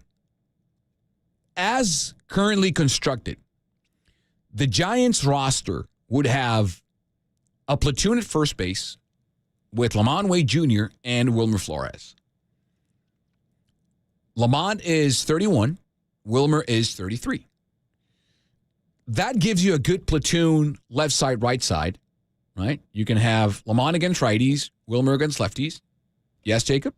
That is crazy to me. What? Wilmer is only 2 years older than Lamont Wade Jr. Yeah. That is nuts. Yeah. Lamont was a late bloomer, and Wilmer was an early one. We've seen him forever with the Mets and then being around, Yeah, your mind was blown. Yeah, Wilmer is a young guy. He's been around for a long. And you would think Lamont is like, what, 25, 20? No, he's 31. He's a grown man. But that's what the situation at first base looks like right now. It's Lamont and Wilmer. And again, I completely understand that in the first base back burner is a 20-year-old that makes everyone go goo goo gaga here in the Bay, which they should. He should. In the name of Bryce Eldridge. And maybe the front office doesn't want to block Eldridge's path to anchoring first base. And maybe they don't go and get Alonso because they believe maybe that 2025 is the year he arrives at the show. And they want to give him a clear runway to get him. And maybe they don't want to attach themselves to a massive mammoth of a contract to a guy who then you're just going to have to deploy it as DH. And you don't want to sign that kind of player just to hit, even though hitting is a premium in baseball and the Giants desperately need some hitting. I understand that. I agree. I get it. However, having said that, I think you can never amass enough talent. Exhibit A, the Dodgers. They had Gavin Lux at second base. And then they went out and got Kim. Not Ha-Sung Kim, Hye-Sung Kim, another Korean infielder, to play second base. So what do they do with the excess pieces? They trade them. And they get assets for those pieces. My point is, if you can get Pete Alonso and it's not going to make you go bankrupt, that's a big if, because I understand. It's a financial game, though. I would get him. I would go get Pete Alonso. This team needs hitting. Period. End of story. It's not a debate. It's not an opinion. It's facts. This is the projected lineup for the Giants per Fangraphs. Jung-Hoo Lee, Willie Adames hitting second, Lamont Wade Jr. hitting third, Matt Chapman hitting fourth, cleanup, Tyler Fitzgerald in the 5 spot, Yaz, Ramos, Flores, Bailey. I'm sorry, but that's not an intimidating lineup. It just isn't. It's not. Now, defensively, that's a whole different thing. You have a premier center fielder in Jung-Hoo Lee. You have the best defensive catcher in baseball in Bailey. You have a great shortstop in Adames. A platinum glover at third base in Chapman. Fitzgerald is a really good infielder now. Yaz, Gold Glove caliber right fielder. I mean, yes, defense is legit. And I understand pitching and defense are needed. I'm agreeing with you. Guess what? Look at the postseason. Look at the teams that made damage. They hit the cover off the baseball. Juan Soto, Shohei Ohtani, Aaron Judge, Giancarlo Stanton. Look at the names. And yeah, you got a Tommy Edman here and there that strikes fear in you, but Ohtani, Mookie, Freeman, Will Smith, Tatis, Machado, Harper, Lindor, Alonso, Mark Vientos. These are dudes, Jose Ramirez. These are dudes that are scary with the stick in their hand. Who in this Giants lineup makes you go, ugh? Adames, sure. Chapman, agreed. Who else? Is a year of Ramos scary? Not now. We know what happens to Patrick Bailey in the second half of the season. There's a decrease in production. Wilmer is a clutch hitter, but we're talking about Judge here. Ohtani. Again, I just mentioned them. Look at the postseason. Even the teams that didn't make it. Bobby Witt Jr., a catcher like Salvador Perez. Look at the names. These are, even teams that didn't make it. Look at the Reds lineup now with Gavin Lux and Ellie De La Cruz and those dudes. Look at it. That's scary stuff. So, again, I get it. If it's not going to make you go bankrupt, go get Pete Alonso. And now when you go down to Chavez Ravine and down to downtown San Diego to beautiful Petco Park and you stack him up, and now you see, Jung-Hoo Lee leading off. And here comes Adames. And, there's Lamont, OBP machine. And, cleaning up is Alonso. And now Chapman's hitting fifth, not fourth. And now Fitzgerald's hitting sixth, not fifth. And now the lineup's longer. And now there's not many holes in there. And now you have to, listen, it's a thing. Let's go to the phones. Who do we have? We have Leopard Lefferts. I like it. Leopard Lefferts in San Anselmo talking about the Giants and the first base situation. What's up, Leopard? What's on your mind, brother? Not much. Right off the bat, I agree. If it doesn't cost the Giants an arm and a leg, a guy like Pete Alonso who can go pop off 30 homers and break that curse is a great idea. But just how the Giants are acting, it seems like there's a lot of eggs in this Bryce Elridge basket. And I'm, as a long-term fan who has not seen a 30-homer season since Bond swing the bat, has a lot of concern with that. What do you all think about this, rookie sensation Elridge who climbed to the AAA level so quickly?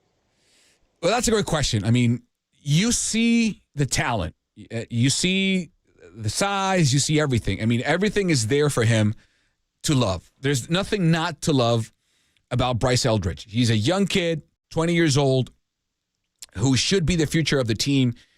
I say should because until he gets here and does it, he's a should. Like every prospect is just a should.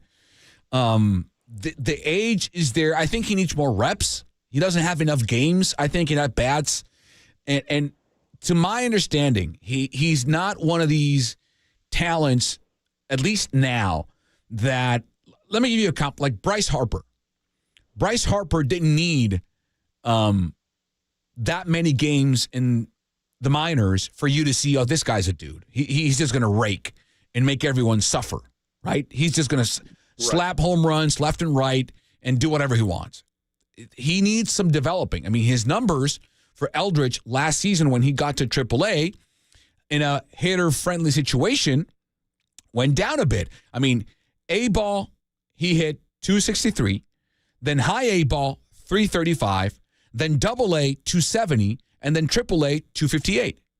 So he had 9 games in AA and 8 games in AAA. So that's 17 games between AA and AAA combined. To me, that's not enough. You know, he's 6'7". I want to see how that frame plays. You know, big guys. How does a swing path develop? Are there any holes in the swing? I don't know. I mean, I'm not going to lie to you. I haven't seen him enough, but I know the organization loves Bryce Eldridge. Why shouldn't you? I mean, he dominated A-ball and AAA. I mean, high A-ball, he crushed it. 335, 12 home runs in 48 games. OBP 442. The OPS 1.06. I mean, great stuff. But then, as the competition got stiffer, his numbers dipped, which is to be expected from a 20-year-old who in a single year went from A-ball to AAA ball. That's nuts. So if he comes into spring training and then you send him down to Sacramento and he's going to be playing now in a major league facility in Sacramento, and maybe that helps with development and having better tools to work with and coaching and stuff, maybe he blossoms earlier and you see him here next year. Maybe that's the case. But again, I look at the Dodgers. They amass talent. They have players left and right. And then they have to make a sweet, difficult, complicated choice, which is, what do we do with all this talent? Well, you move it. That's my take, Leopard. Are you there? Yeah, I'm there. All right. It's tough for the Giants to figure that out. You know, is there a first baseman on a smaller market size, like, worth getting after? Or, you know, trying to find an outfielder who can maybe transition into that spot to just fill the short-term gap till we see Eldridge, or, you know, a better first baseman on the free agent market in the next year or two? Well, I mean, that's a great question. I mean, first baseman, here's the thing. Defensively, it's not an elite spot. You're not going to lose or win many games on defense on first base. So if you have a hole, it might be a problem. If your team is a ground ball driven team, which the Giants are, because if you're producing a lot of ground balls, the guys picking them up, they might make the greatest. You can have 3 Vizquels out there playing second, shortstop, and third. But if the guy at first base ain't picking him up, then it's a problem, right? Right. So I'm going to give you the WAR leaders, WAR from last season on first base. Number 1 was Vladimir Guerrero Jr., who is the guy I want them to get. But it appears they're not going to get anyone because it appears, again, they're leaving that runway open for Eldridge. But he had a 5.5 WAR. He led MLB in first base WAR. Second was Bryce Harper, who, remember now, is a first baseman. He was 2. Guess who number 3 was? Pete Alonso. Freddie Freeman. Okay. Was number 3. Then, Salvador Perez, I'm not going to count because he split reps with first and catcher. He's a catcher more than a first baseman to me. Then Carlos Santana, Christian Walker, Nathaniel Lowe, Matt Olson, Michael Bush, Josh Naylor, who just went to the D-backs, by the way, and Pete Alonso. So he doesn't give you the defense from that perspective, but he was horrible on defense, minus 16.9. But the offense was great.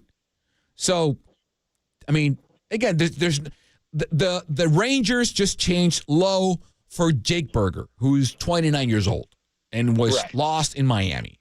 I just think we don't know what Eldridge is.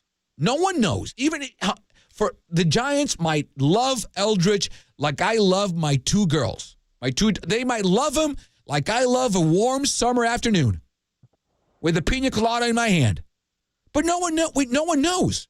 That's the risk. That's the risk. He might be here. He might get here, and he might be the next Bryce Harper. Or he might be a bust. We don't know. You know what we know? That if you put a fastball in front of Pete Alonso, Leopard, you tell me what's going to happen. It's going out. It's going out of the park. It's going for a swim. Yeah. That's it. So, again, if you don't have to amputate a limb to get him, please get him. That's all I want to see. And now I'm going to give you one last question in the first base dilemma that the Giants are dealing with. We got a glimpse of excitement in Gerard Encarnacion a little bit last year.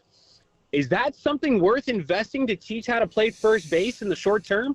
That's a great question. Again, I think they might be so determined to not invest any other stock on first base other than Eldridge that it might seem foolish to do it. Because what's the point? If you teach Encarnacion to play first base, right?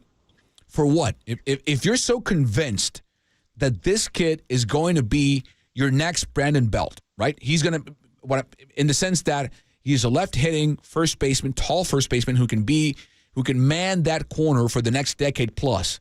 Why allocate manpower and brain power towards teaching Encarnacion a spot that he's never going to play? Right. You know? Okay. Maybe that's how they see it. And it's more, they're more inclined perhaps to having him as a fourth viable option at outfield behind Lee and Ramos and Matos, who I think is about to have a monster year.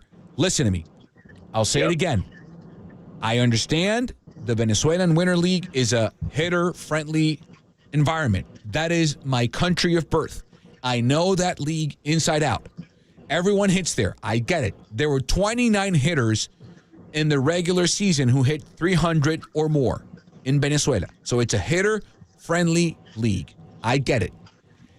The experience that kid got playing in that very competitive league and being managed for 55 games and 220 at-bats under Ozzie Guillen will make him a much better player. I expect great things from Luis Matos this year. I'm excited to see it too. He's been a piece of the Giants the past few years that has showed glimpses of greatness, and it'll be nice to see him maybe consistently take a spot in left field or center or even right field. Let's see what happens. Leopard, thank you so much for the call, brother. Appreciate it. Appreciate it. Go Giants, baby. Go Giants. 8:23 p.m. Quick break here on the program. The Dubs are down 66-54 to the Miami Heat. Meanwhile, the Sharkies are down 2-0 to the Vegas Golden Knights after the first period. We'll be right back. I am Carlos Ramirez, and this is Sports Phone KNBR. On the other side, your text messages on the Golden State Lumber and Building Materials text line.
Giants fans, this is your hub to have your voice heard. Sports Phone KNBR. Streaming live on YouTube at KNBR 1045.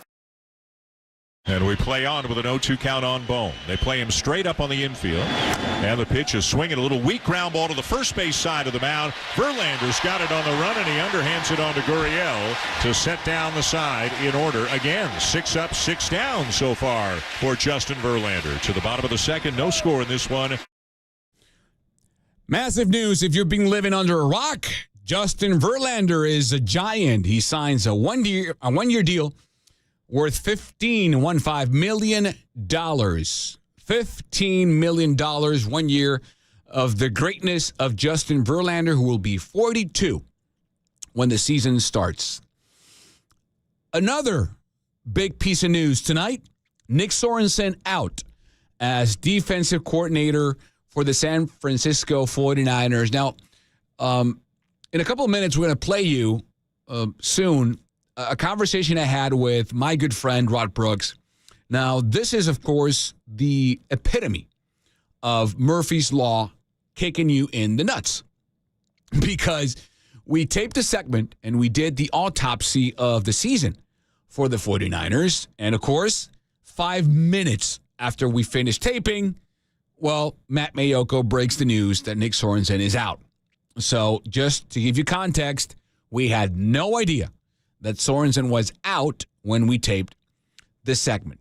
So that is the other big piece of news tonight in the sports scene here in the Bay Area. Justin Verlander signs with the Giants, and Nick Sorenson is out as the defensive coordinator for the 49ers.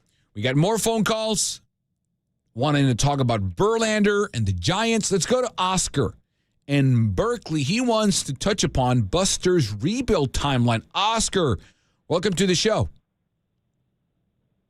Thanks, Carlos. Big fan of yours for a long time. And thank you. Really glad that I think you, man. Thank you. Appreciate that. I hate the Dodgers. I love Carlos Ramirez. Thank you. That should be on a T-shirt.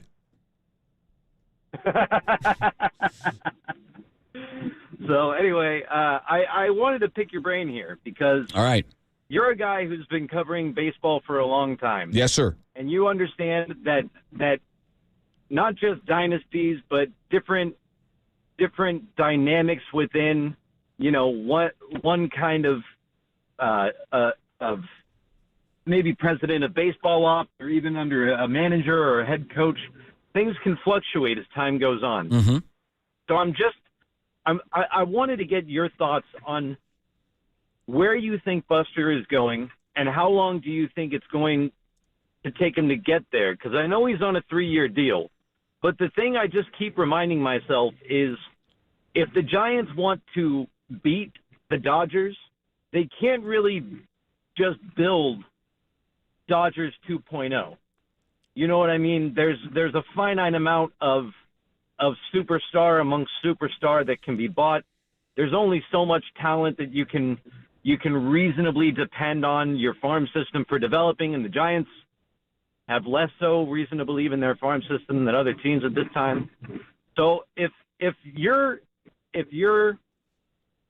the guide in this journey, where do you think we're going next as a team? And how long do you think it'll be until we are at least competitive within the NL West?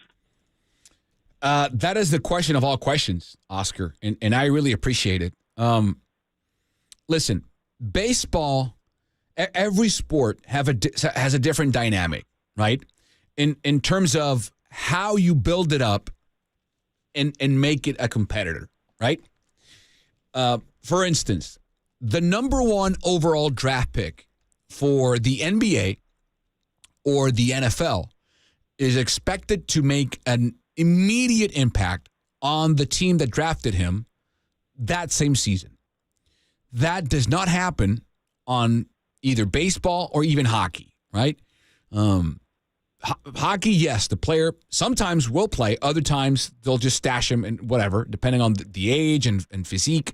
But baseball, more than others, you have to wait a long time until you see these players go through the systems and develop and learn the ropes and grow into their bodies and adjust mechanically. Maybe some will change positions. It's not easy, right? Look, and even a team like Baltimore, who drafted Jackson Holliday first overall, and I mean, he's got the DNA, he's got the lineage, the learnings from his dad, and it was a grind. And he got up quickly, but it wasn't the year he got drafted. And when he got up here, it was a struggle for him. So, all to say that I think the biggest problem the Giants have right now is not the big league club. I think it's the farm system. I agree with that. In December 30th of last year, so a week ago, 9 days ago, Joel Reuter from Bleacher Report did an updated MLB farm system ranking for this offseason. Do you want to guess, out of 30 teams, where the Giants rank? I'm going to say 24th or below. 30th. Again, wow. Per Joel Reuter of Bleacher Report, the Giants have the worst farm system in baseball.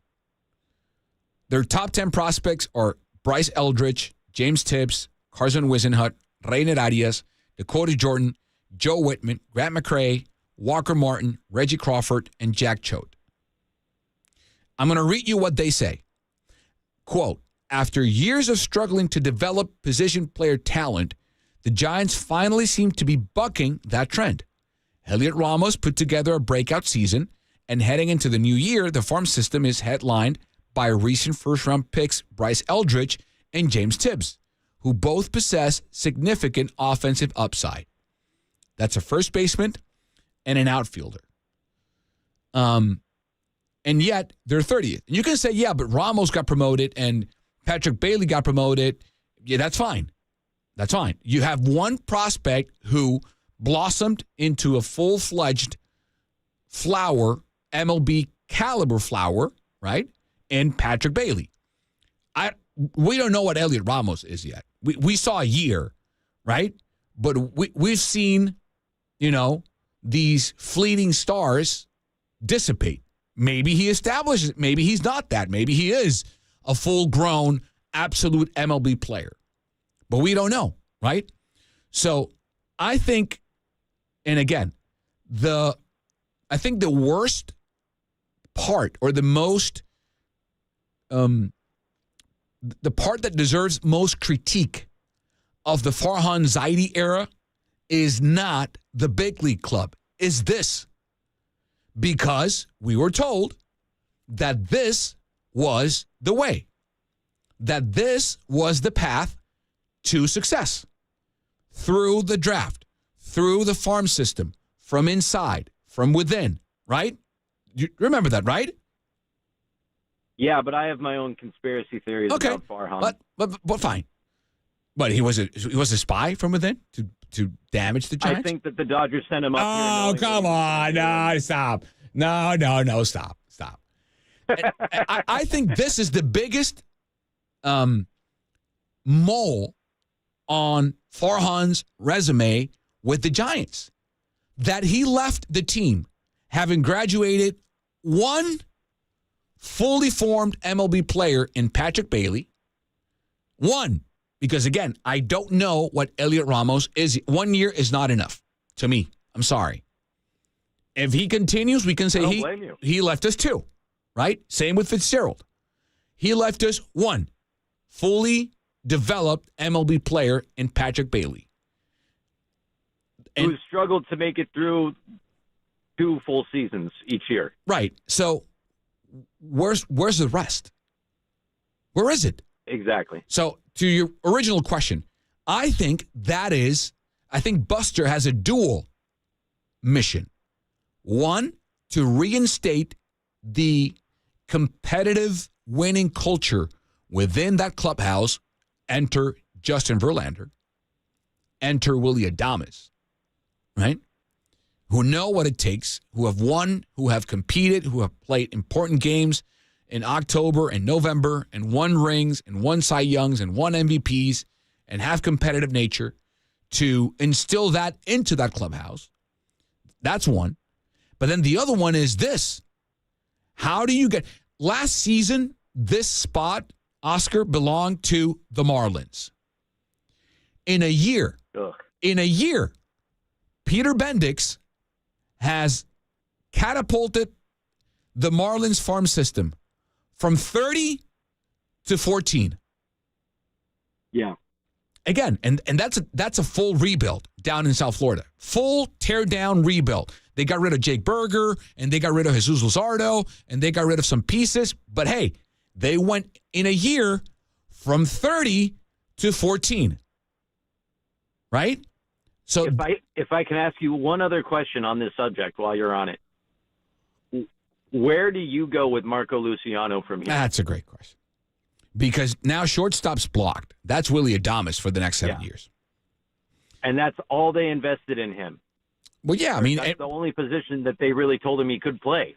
Well, that's what they signed him for, and that's where the value was, right? Because if the second you move him out of shortstop, his value in a trade decreases.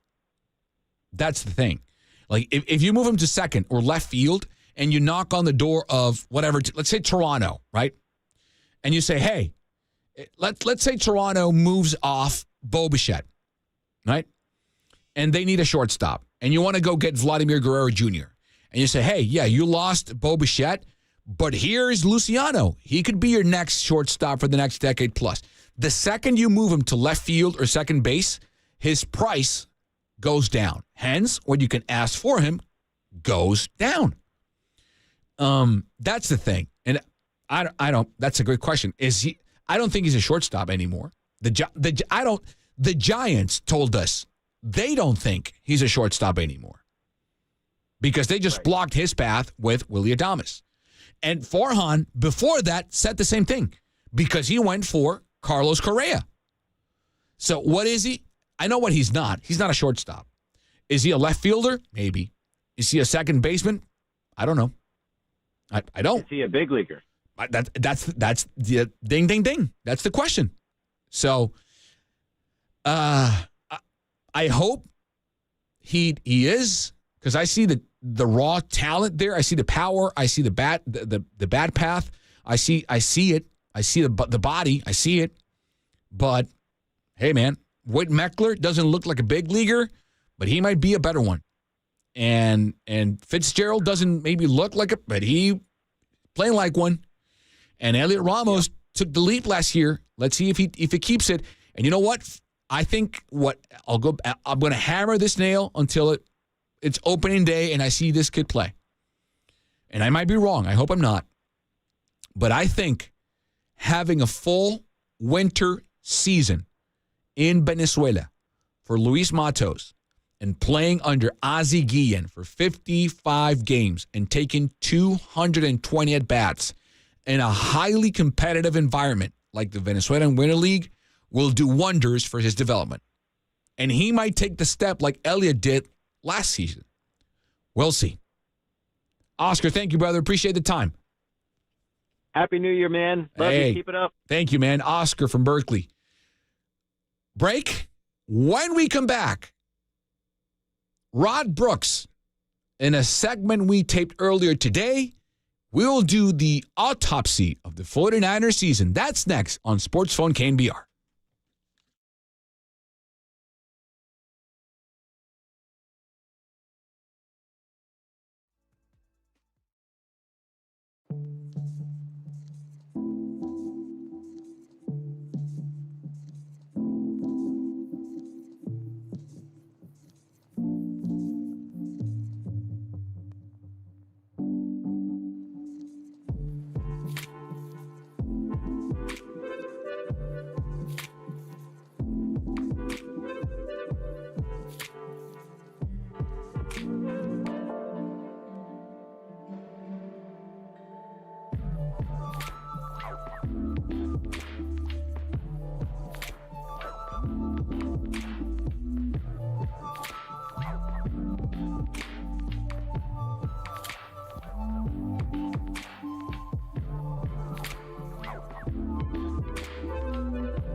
This is where we feed the faithful. Sports Phone, KNBR. Streaming live at twitch.tv/the Sports Leader. We are back with more Sports Phone KNBR. Carlos Ramirez with you tonight, and I am joined now by my television brother from another mother. You can catch him, well, not anymore, next season, with Dante Whitner and myself on NBC Sports Bay Area hosting 49ers pre- and post-game live. Rod Brooks joins the show. Rod, the season is sadly over for the 49ers, so we're going to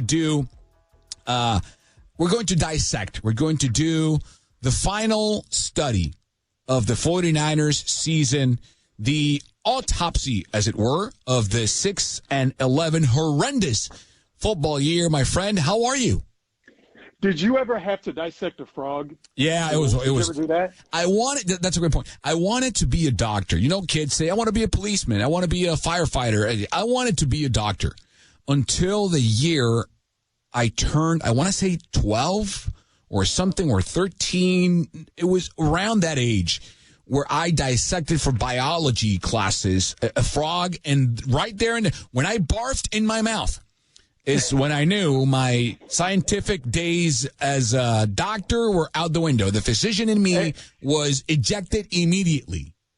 I knew I didn't want to do it even before I got to high school. And then when I got to ninth grade biology and we did do it, it just confirmed that everything I was fearful of with dissecting a frog, I was absolutely right. So this dissection, I'm not enjoying at all, and we haven't even started. I was even bad at the game Operation. You remember that, right? Yeah. I always killed that guy. Yeah, I have it. So I have it. I'm not good with these dissections, so let's get it. It wasn't good. So, listen, the first casualty of the season has already happened, and that was one of the points that I made in the final shows we had with Dante being remote is, to me, you can't aspire to be a complimentary, competent, championship-worthy football team if one of your units does not function properly. And special teams was, by different metrics, Rod, the worst unit in the league in that specific department, and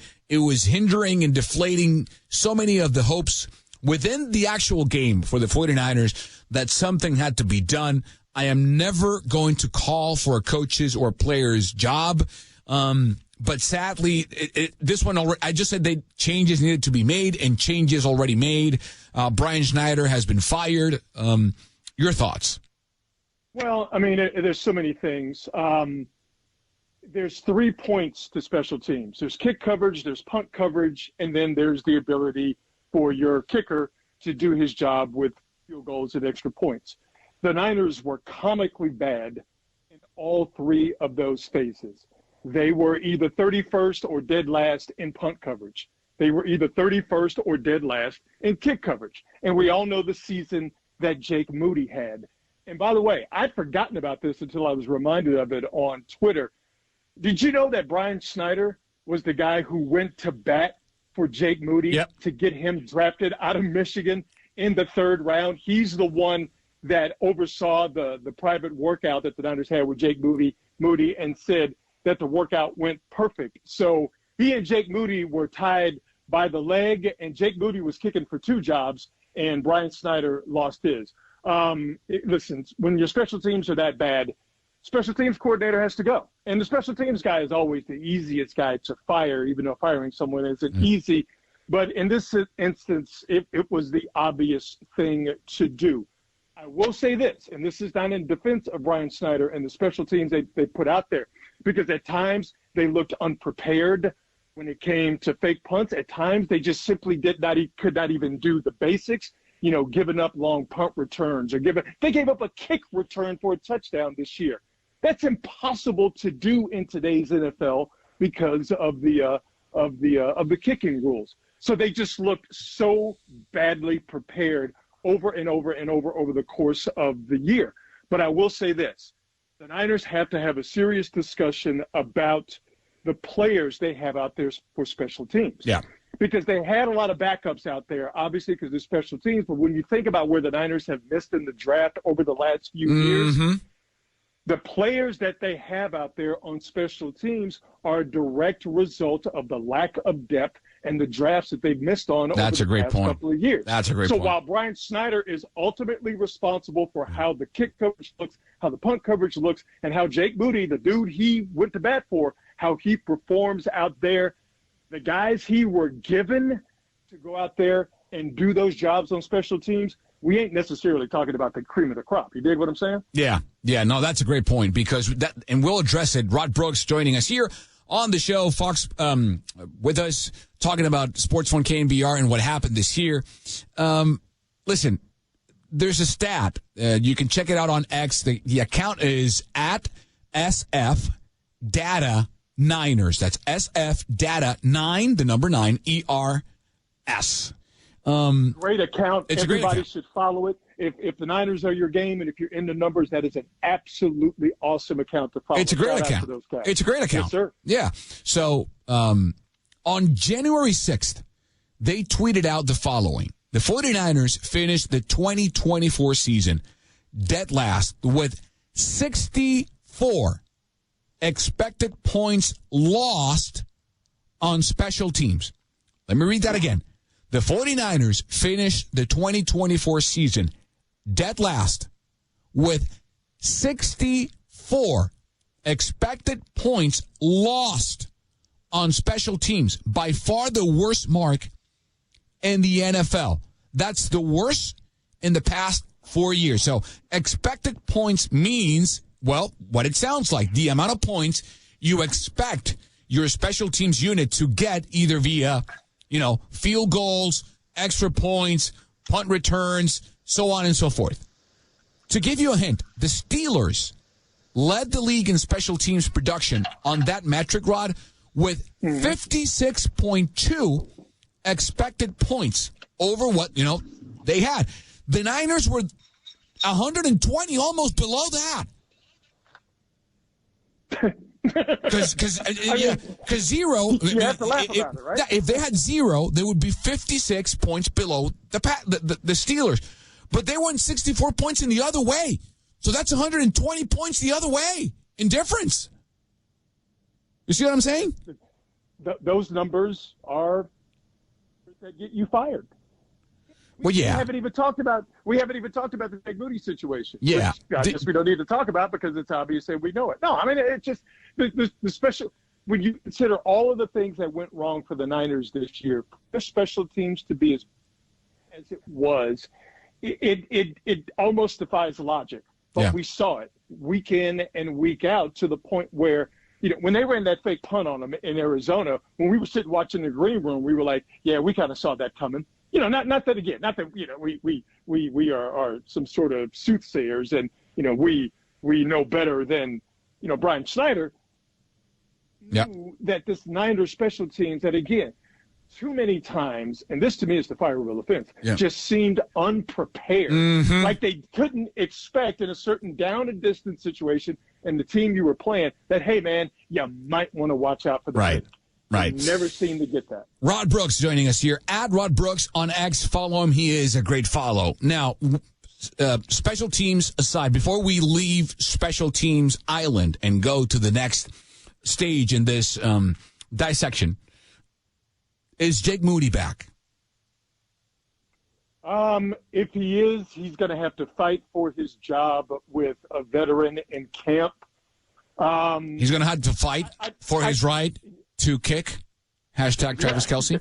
He's got to fight for the right to keep his job. And that's what he is going to. That's going to be the prize. I think he does come back because not that draft position should dictate whether you are you should be brought back or put into a situation, but pick a kicker at third, give him one last chance.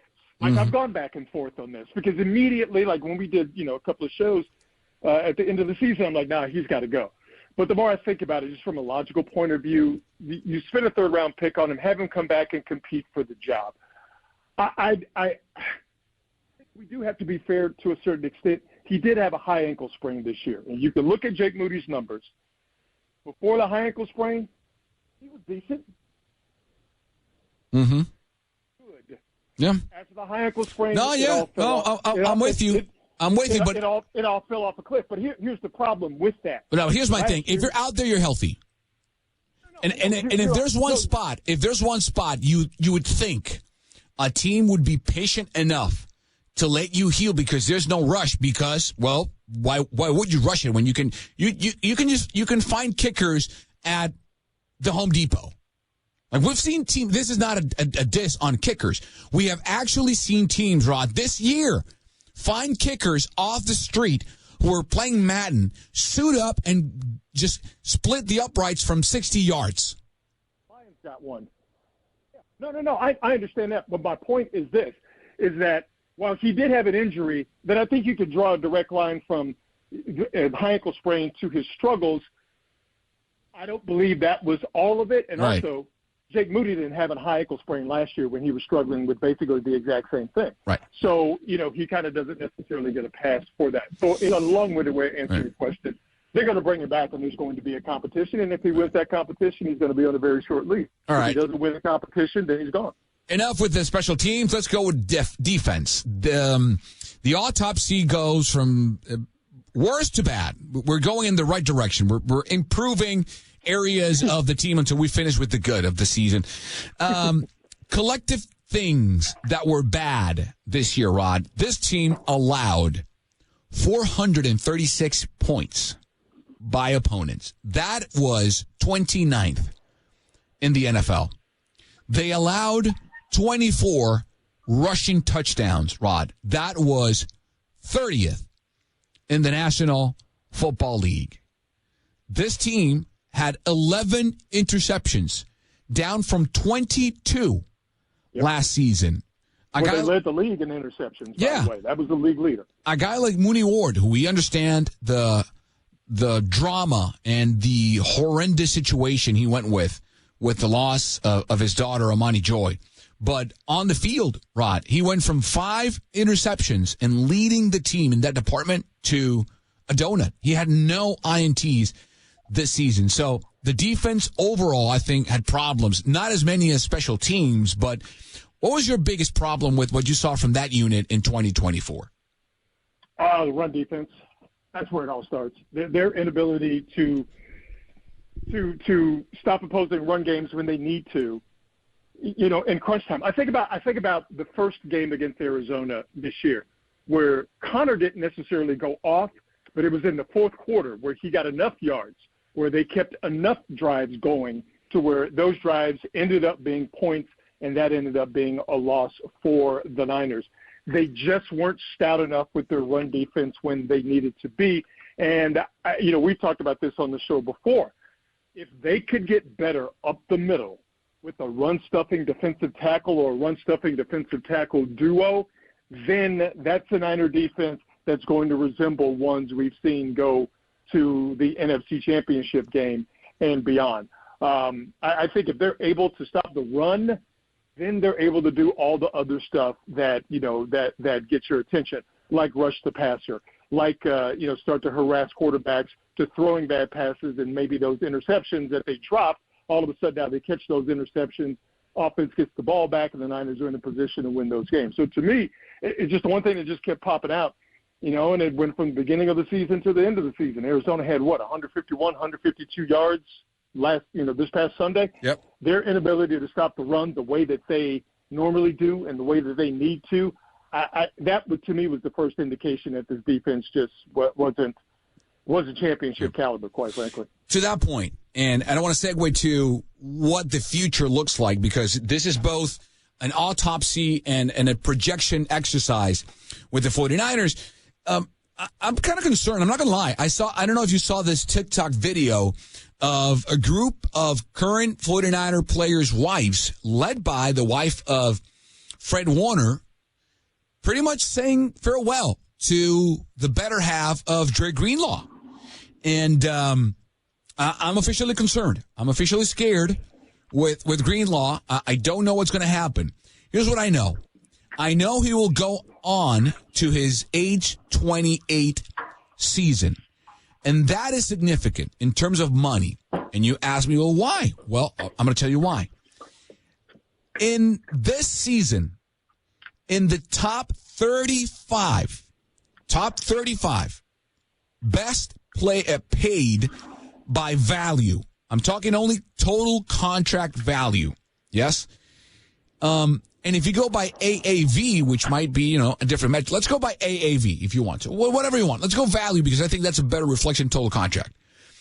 In the top 35, Rod, of linebackers, there was only one linebacker per Spotrac over the age of 28.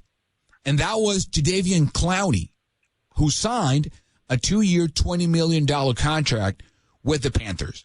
Every single linebacker, and I'm talking about every single one, from number one, who was Josh Allen, not that one, the one from the Jaguars, Joshua Hines Allen, Brian Burns, T.J. Watt, Bradley Chubb, Roquan Smith, Fred Warner, and I know I'm saying linebackers, some are considered outside linebackers like T.J. Watt. All of them, Rod, Tremaine Edmonds, Jonathan Greenard, Harold Landry, Jonathan Cooper, all of them, Alex Highsmith, are under 28 years old. So he is on the back end of the high end paid for linebacker play. So all that said, what do you think is going to happen with Dre? That's a good question. First off, I don't think he's going to take a hometown discount. I don't believe in those, just like I don't believe in the tooth fairy, and I don't believe that when people say the check is in the mail. So I don't think he's going to take a hometown discount. Sorry. Wait, let me pause you there, because what the age I'm talking about is not the age they played, but the age they signed, which is this significant here because Fred Greenlaw would sign at age 28. Like Fred signed at age 24 back in 2021. So that's what that number is significant. Go ahead.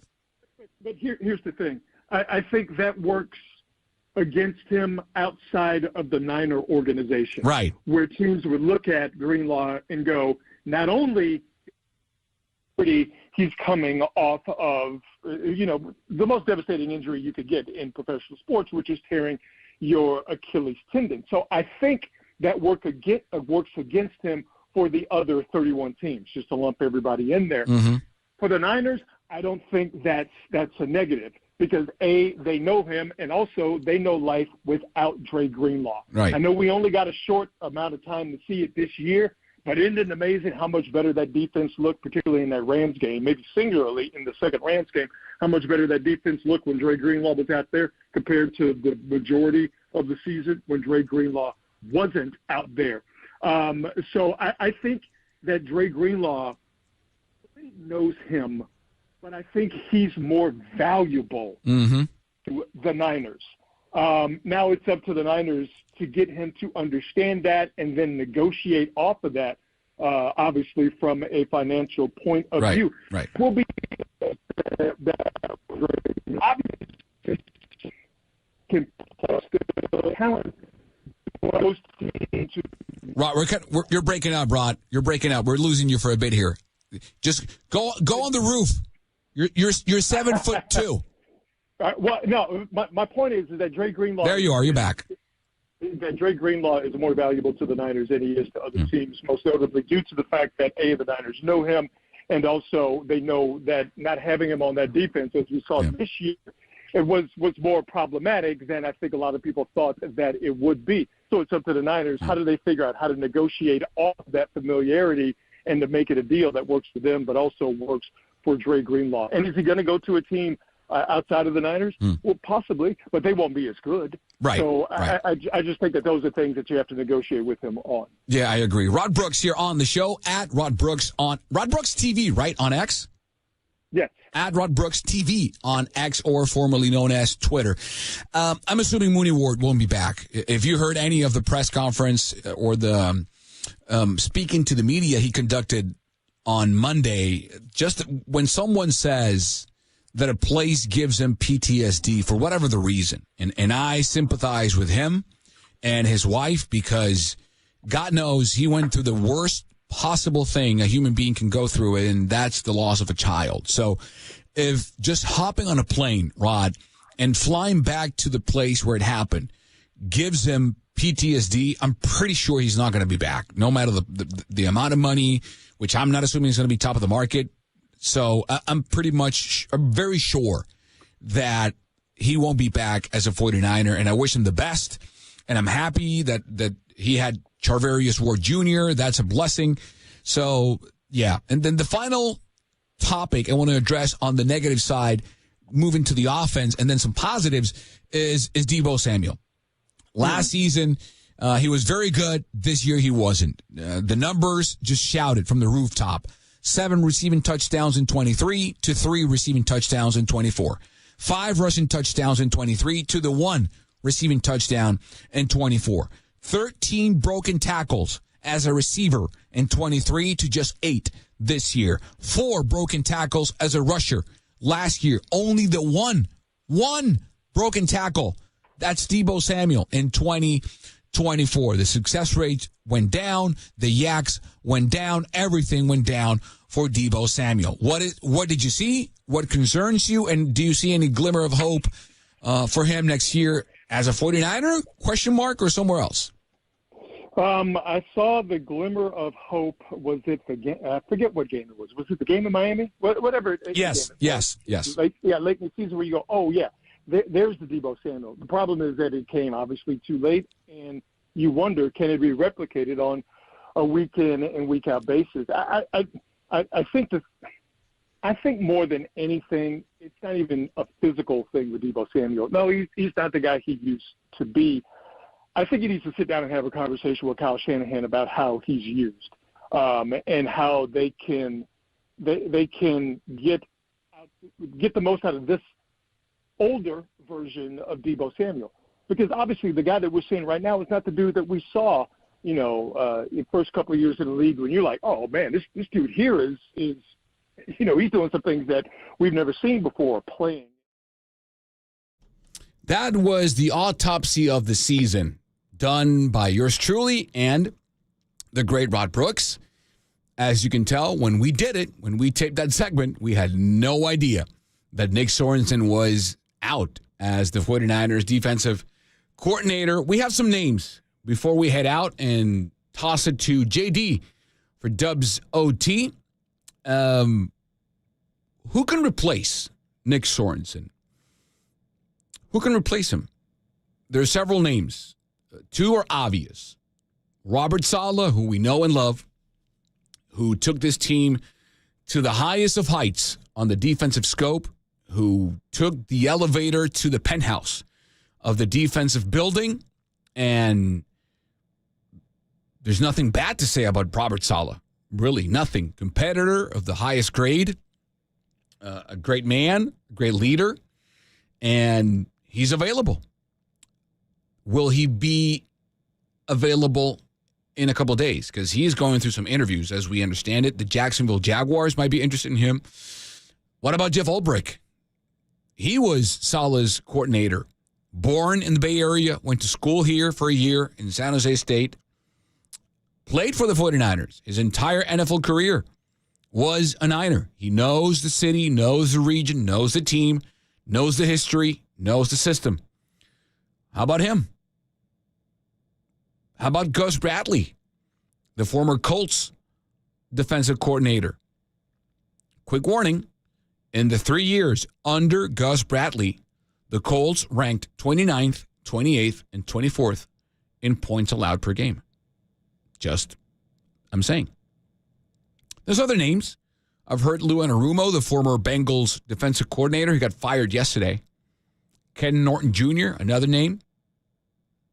There are names out there.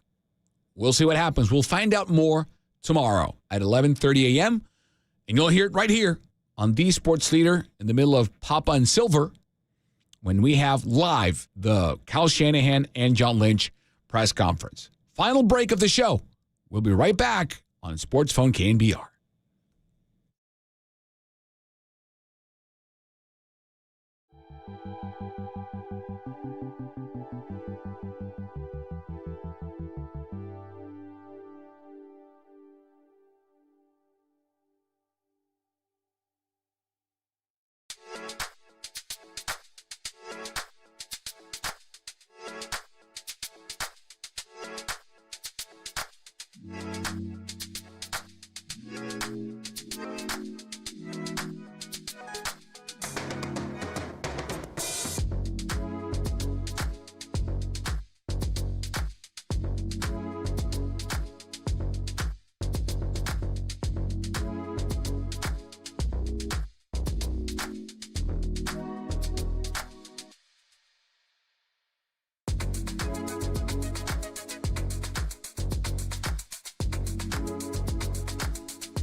Sound off on the sports leader. Sports phone KNBR keeps rolling right here and on the all-new KNBR app. Well, we're ready to go home. We are. You're not. Because JD is ready for you with Dubs OT. The Dubs lost. Yee. No bueno. Malo. Say it with me. Malo. That's bad in Spanish. By the way, there's no such thing. It is grammatically incorrect to say no bueno. No one in Spanish said no bueno. No. You say no es bueno or no está bueno. But no bueno, it's not a thing. It's grammatically incorrect. It's like me saying, oh, no, it's no good. You just say malo. What happened tonight? Malo. Bad. 114-98. Steph Curry, 31 points. Bam Adebayo, 19. And remember, they played without Jimmy Butler. So what does that tell you?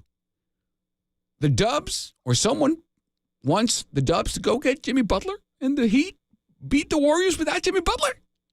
Really? You want to go get him? Pass. Hard pass for me. Hard pass.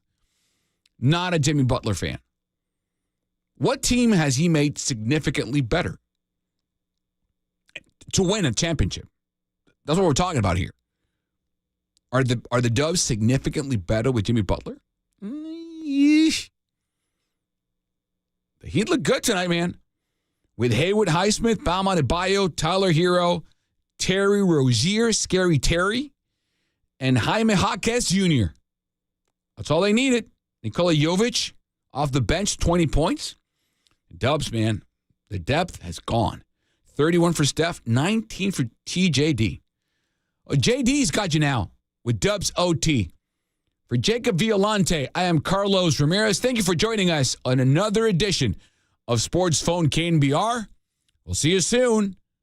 Next, it's Dubs OT.